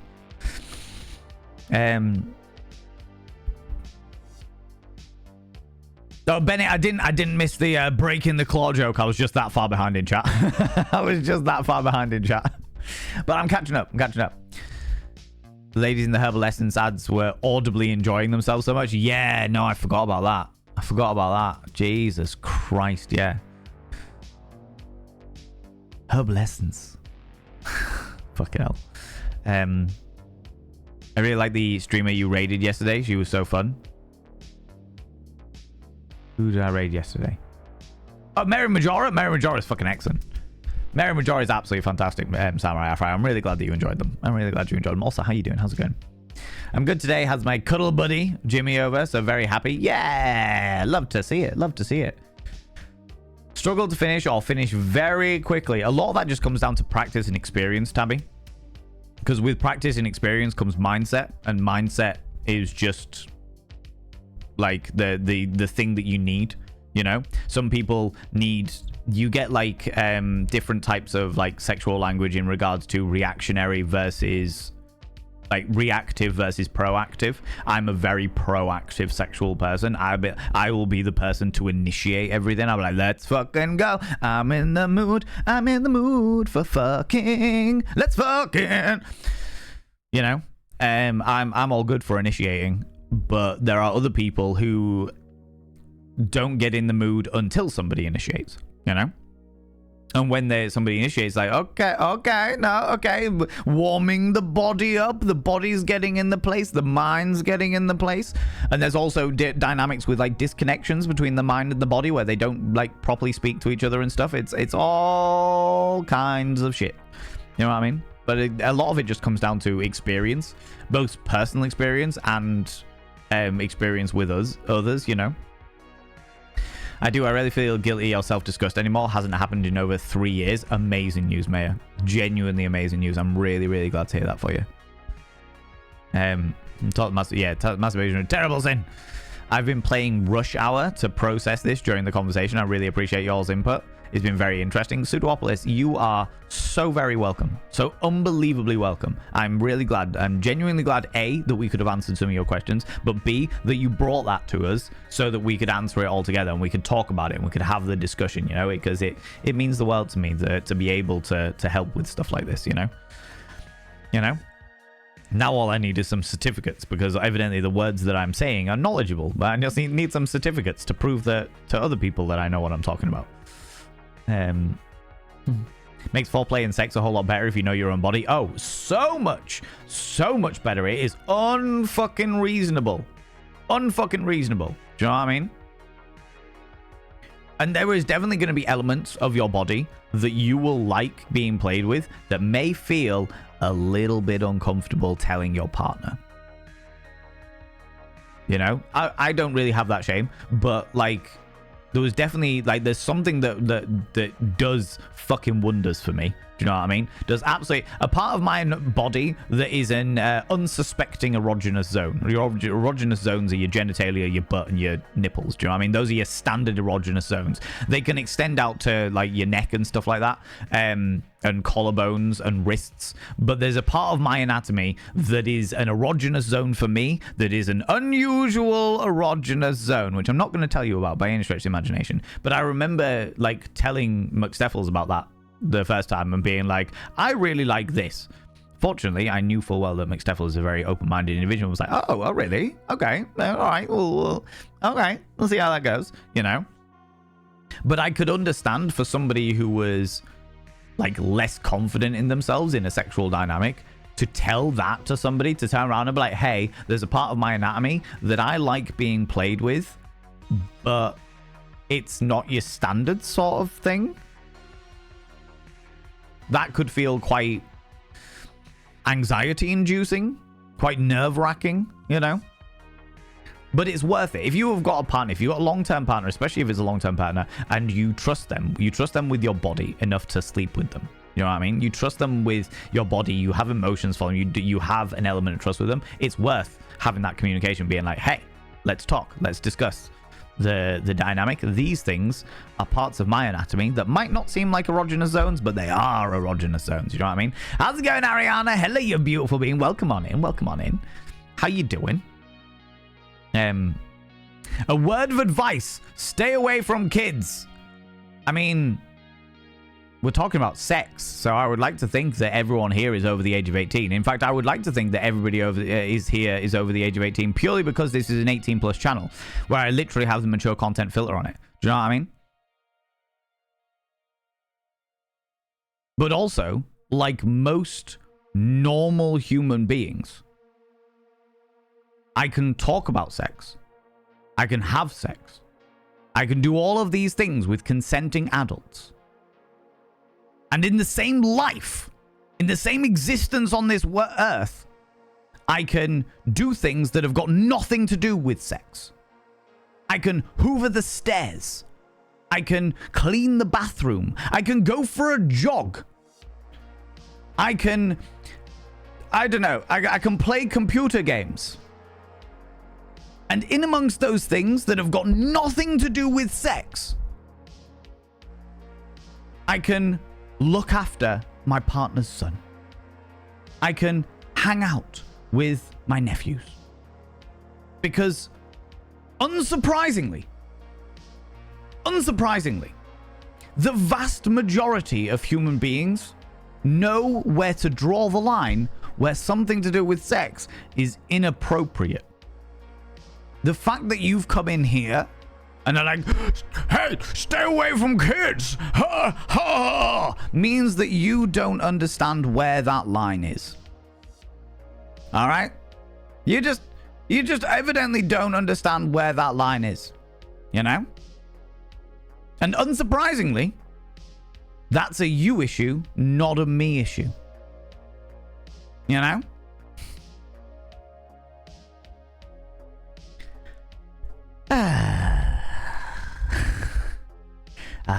Children. Fucking hell.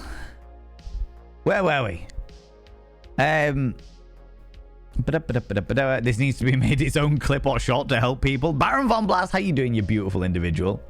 Projection is a hell of a drug, isn't it? Isn't it fucking just?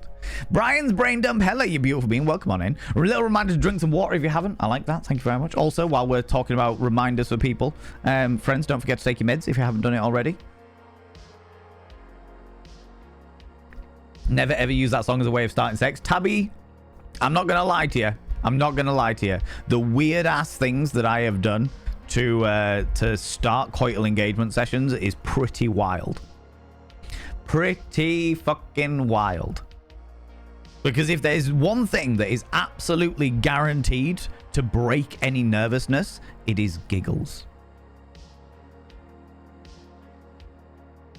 It is a little giggle. If you're having a laugh with your partner, then you are less likely to be nervous about stuff. Do you know what I mean? If I burst into the room wearing a little parrot thong with googly eyes on it, doing a delightfully powerful muscular pose, my partner is going to piss themselves laughing. And as a result, any description of anxiety that might be around there, not that McSteffels and I have any kind of anxiety with each other, like we've been together long enough where we know exactly what we're about, you know? But in the early days, say, any of that, gone out the window. Gone out the fucking window, you know? Not even embarrassment, it's shame and self-hate. Very rarely during after sex anymore. I haven't tried anything on my own for 3 years. I would suggest you try. With the knowledge and understanding of everything we've talked about today, Maya. You know? We've talked about it. We've discussed it. We've talked about the thingies. Understanding the psychology behind why you feel that way will help. And just slowly but surely get used to it. As with the vast majority of things, you know? Nobody starts like their sexual experience with penis in vagina sex or penis in asshole sex. Nobody starts like that. You know? Or I'd like to think nobody consensually starts like that. You know? The vast majority of people start by holding hands. I remember being a teenager and getting giggly about the fact that I was holding somebody's hand. Oh my god, the holding hand. Oh my god. Do you know what I mean? Not the holding hands. It starts there, all right? Start with the holding her hands. Then it went on to the peck. Ooh, a little peck on the cheek.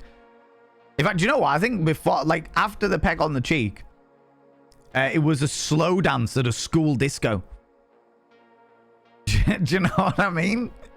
Like, whether it be self-exploration or exploration with somebody else, it should never start with let's fucking go. It starts with steady exploration, understanding yourself, understanding the parts of your body, understanding the psychology and the emotions that you're going through, you know? All of these different elements. When will the certification happen so we can call you Professor Filth Wizard? Could you imagine? I'm already doing a course at the moment to get some description of certification, but it won't be. It's definitely not a professorhood, shall we say? You know? Definitely not a professorhood.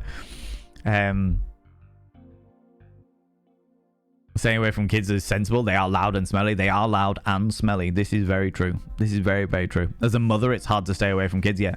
As somebody who is dating a mother in a relationship, full-blown relationship with a mother, it is hard to stay away from kids. You know? They have a good point. They have got germies, all of the germies. You hear sex and the first thing you think of is children. Oof. Oh, Semba, solid call. Oh my god. That's so true. So true. Oh my lordy. Work with school, also hard to stay away from kids. Yeah, exactly. But as a completely normal human being, Cyber Bears, you are also aware of where to draw the line of appropriate behavior. You know what I mean? My youngest are cold and I'm here just like, you need to stay away so I don't get sick. Then remember that I'm this child's parental unit. Exactly. Yeah. It's like, I swear that my immune system has got better since being in a relationship with Steph. Because her son goes to school. And schools are cesspits of germs. Do you know what I mean? Do you know what I mean? Baby Blue Wizard today. This is a table story hoodie. And it's very comfortable and warm. It's very comfortable and warm. And I was like, do you know what? I normally wear black or grey. Or sometimes I wear white. But today I fancied some baby blue. I fancied this real pale blue going on, you know? It's not very often that happens.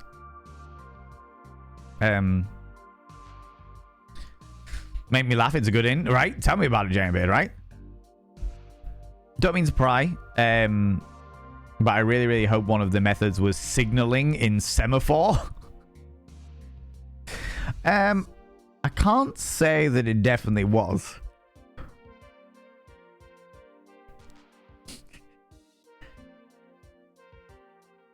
And do you know what? I can't even tell you some of the shit that I've done. All right? But let me just say, it's fucking ludicrous. It's fucking ludicrous. And if you can think of weird, funny things to do with your body, there is a good chance that I've fucking done them. Do you know what I mean? Do you know what I mean? Holding someone's hands was the most scary thing I've ever done in 15 years old. Sweaty hands. 15 years old. When I was 15, Ariana, oh god, here we fucking go. When I was 15, I was at an under 18s nightclub that was like run by one of the local youth groups, and there was a queue of people lining up to snog me, to kiss me with oodles and oodles of Tommy tongue. I was a fucking cesspit of germs when I was 15 years old. But there was a point where one of my oldest friends was like, fucking hell, there's a queue here. What are they all queuing for? Toilets are all the way over there. What are these people queuing for? And they got to the end of the queue, and it was me at the end. And they were like, are you fucking for real? You're just waiting in line to snog that guy there? What the fuck is wrong with you people? That was a thing. That was a thing, for sure. Such is my life, right? Such is my life. Holding hands, but that can cause pregnancy. Fun fact, one of Henry VIII's wives believed that had such terrible sex education in her life that she believed that being kissed at night, having a kiss on the lips just before they go to bed, was the way to get pregnant. And then Henry VIII divorced her because she didn't get pregnant, and it was like, but he kissed me every night. I don't understand why I'm not getting pregnant. And it was like, well, is no one telling the poor girl? No one telling the poor girl that's not how... okay, never mind. How's it going, Music Man? Hello, you cheeky devil. Anyone putting money on Val and Vane learning some basic Semaphore? I don't know what Semaphore is. What is Semaphore? What is Semaphore? Let me learn more. I have done you some educations today. Semaphore is where I find out I actually know it. Oh, the flag, the flags with the fucking guiding in planes. Bring me your genitalia. Tickle one testicle. Now tickle the other testicle. Enjoy the shafty bits.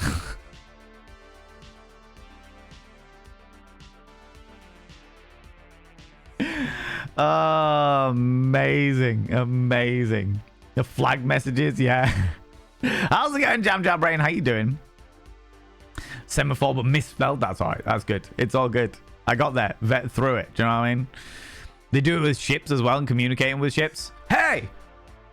Do you want to go for a drink? You got a real fit port.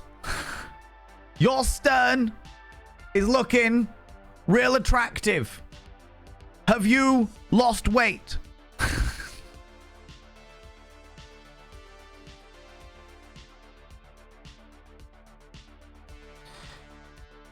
Ah, Jesus.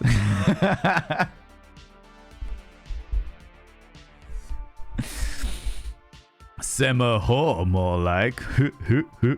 You can dock in me any time. I brought 9 vats of WD-40.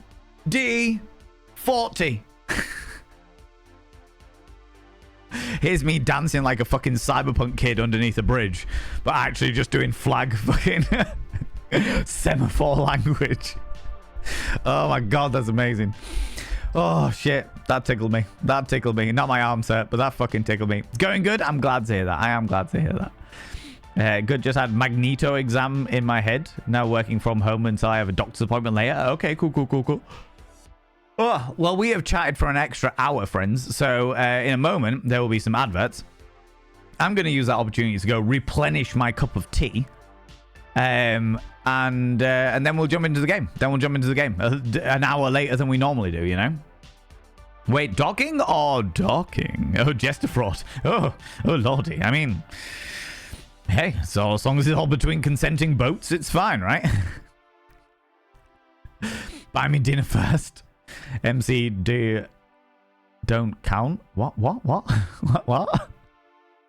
Point and click Monkey Island game where you should play after Discworld with a man doing exactly this. Oh my lordy. Max White, how you doing, you beautiful bean? Thank you for the dog. Thank you very much for being here. I appreciate it. Friends, there's going to be an advert momentarily. I'm going to use this opportunity to go get myself another cup of tea and snaffle some treats. I encourage you to do the same. Get up, have a stretch your eyes, look at something in the distance, then look back again. Grab some kind of beverage, hot, cold, or if the time is permitting, flamboyant as fuck. Don't forget to take your meds. If you haven't done it already, take them now. And if you're wearing a binder, have a couple of deep breaths, stretch those lungs out, stretch those rib cages out, and never wear a binder longer than is medically recommended. There will be 3 minutes of adverts, but don't worry, you're not missing anything because it's going to be me going away and doing bits and pieces. All right, I'll see you in a moment, you cheeky little devils. Welcome back, friends. How you doing? How's it going? How's things? Let me pull up the game. The old game. For some Discworld joy.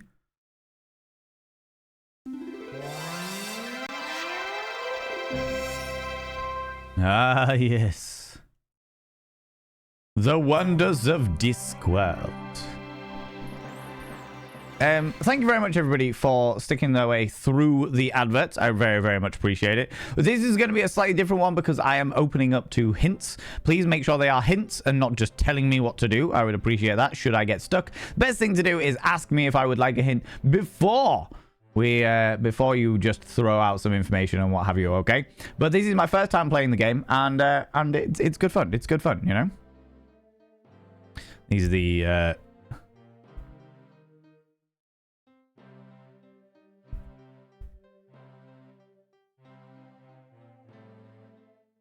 No!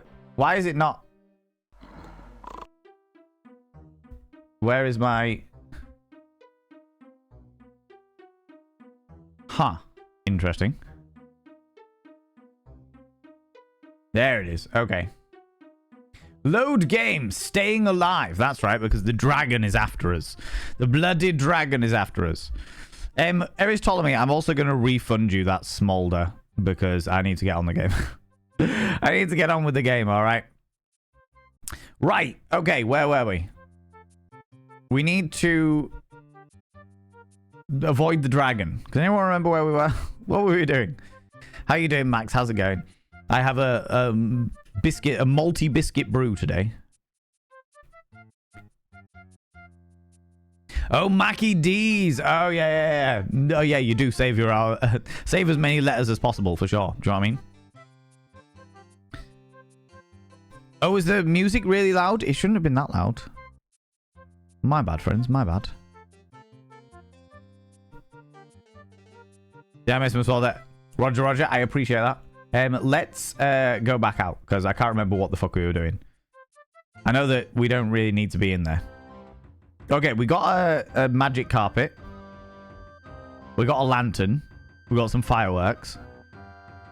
And I remember that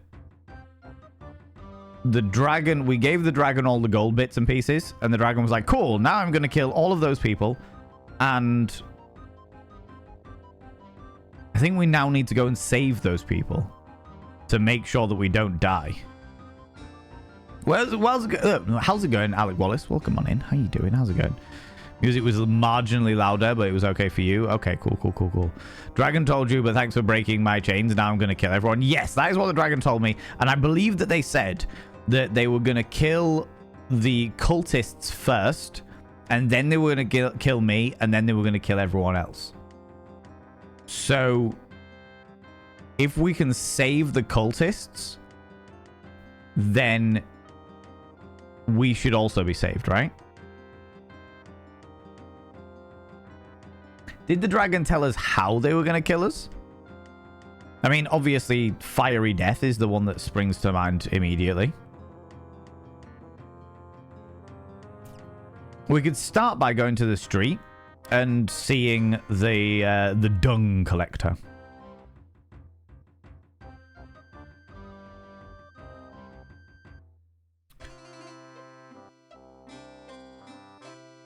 I have absolutely no desire to talk to that person at this time.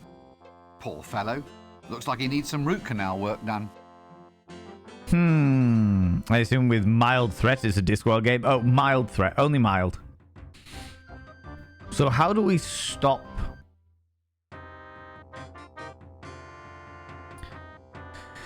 There's a possibility we need to go back in time to stop the cult from ever summoning them, but I don't know how we could do that.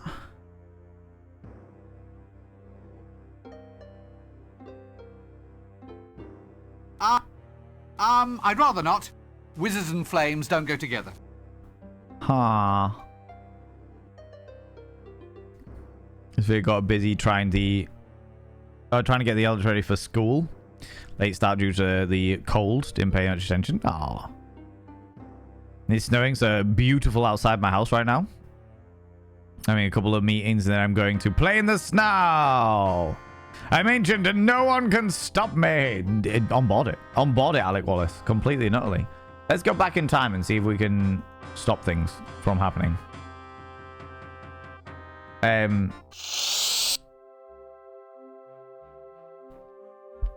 Because if we go back in time, we don't get back in time we don't go far enough back in order to stop the book from being stolen. I don't think. Oh, wait.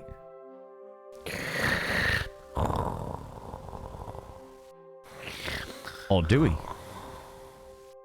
That's sparkling, but there's nothing...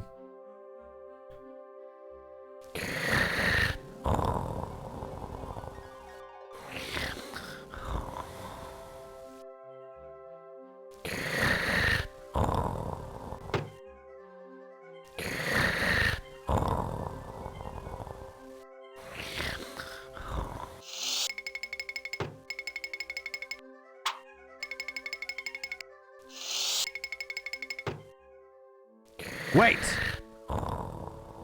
Wait! Wait! Can we stop him from doing that? Potentially. Made more progress. So we managed to get all of the gold bits and give them back to the dragon. So the dragon was no longer in control of, or no longer under the control of the cultists. But now the dragon wants to kill us for existing. How dare we, right?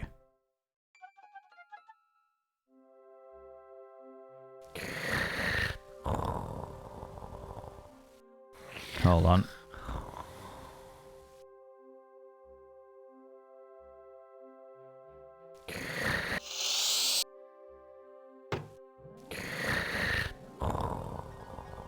Right.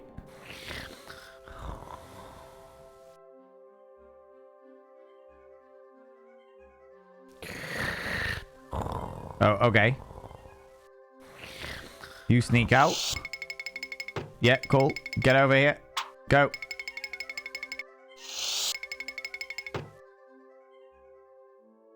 Okay, so we can't interact with that situation there. Okay. It's always so embarrassing to turn up to a party and find that you're wearing the same thing as someone else. By coincidence, I'm wearing exactly the same hoodie as you are today. Cozy, aren't they? They are very cozy. They are very, very cozy, max wattage. For sure. And they also look amazing. So it's all right. We can wear the same outfit. It's cool. It's cool. J2 coming in with the 5 streams in a row you've been streaking through here. Good lord, put some clothes on. Put some clothes on, you cheeky devil.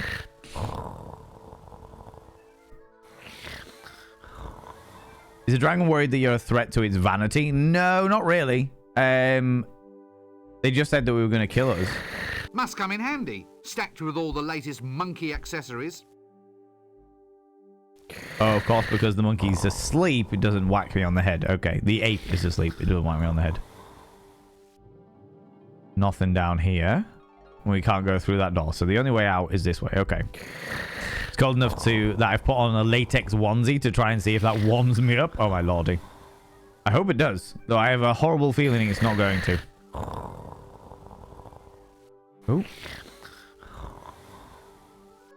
That doesn't work. Wait a minute. It says empty space. If we go back into the future and then back in time again, can we click on the empty space?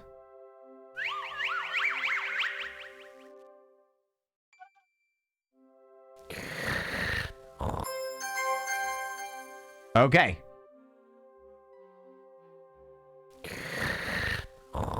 We've got the book now.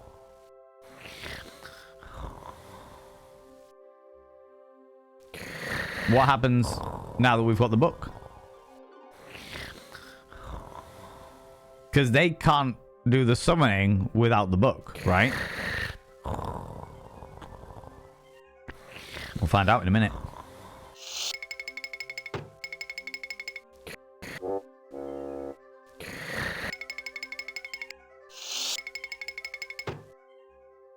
Okay.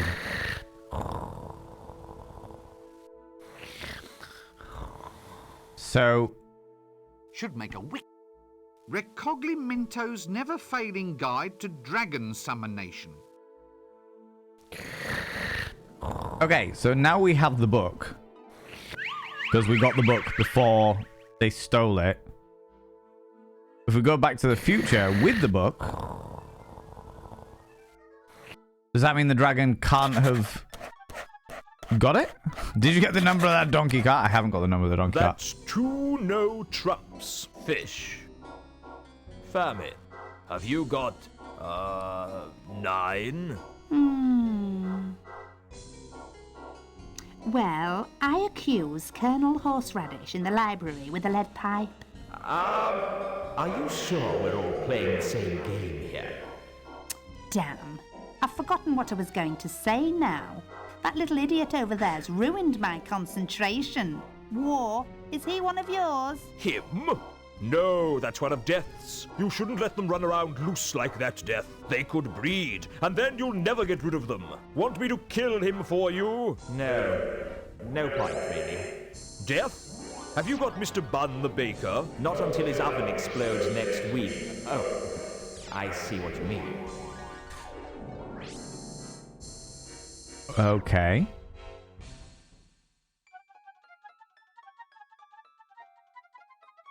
Oh, does that mean I can't go back in time? I can't rewrite history.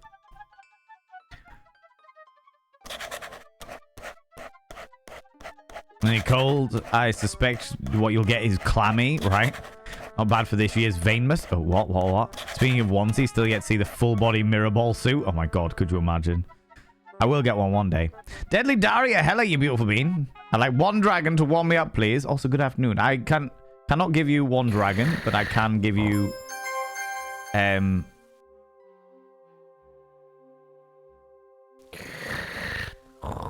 I put the firecracker in the empty space?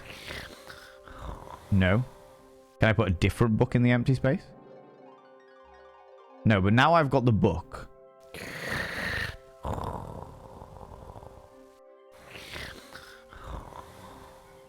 Oh, here he comes.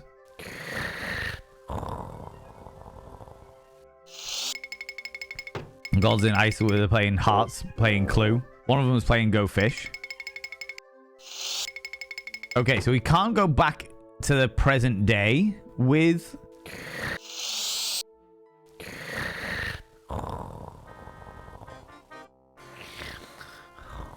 Where's he going? He's just traveling around. Is he going straight to the... He's trying to lose me.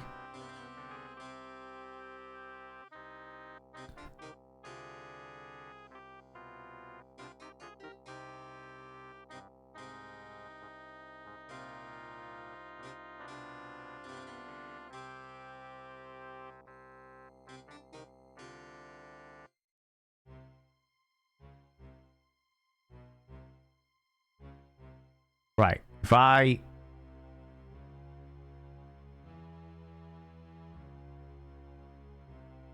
No, I'm not looking in. Can I use the robe now?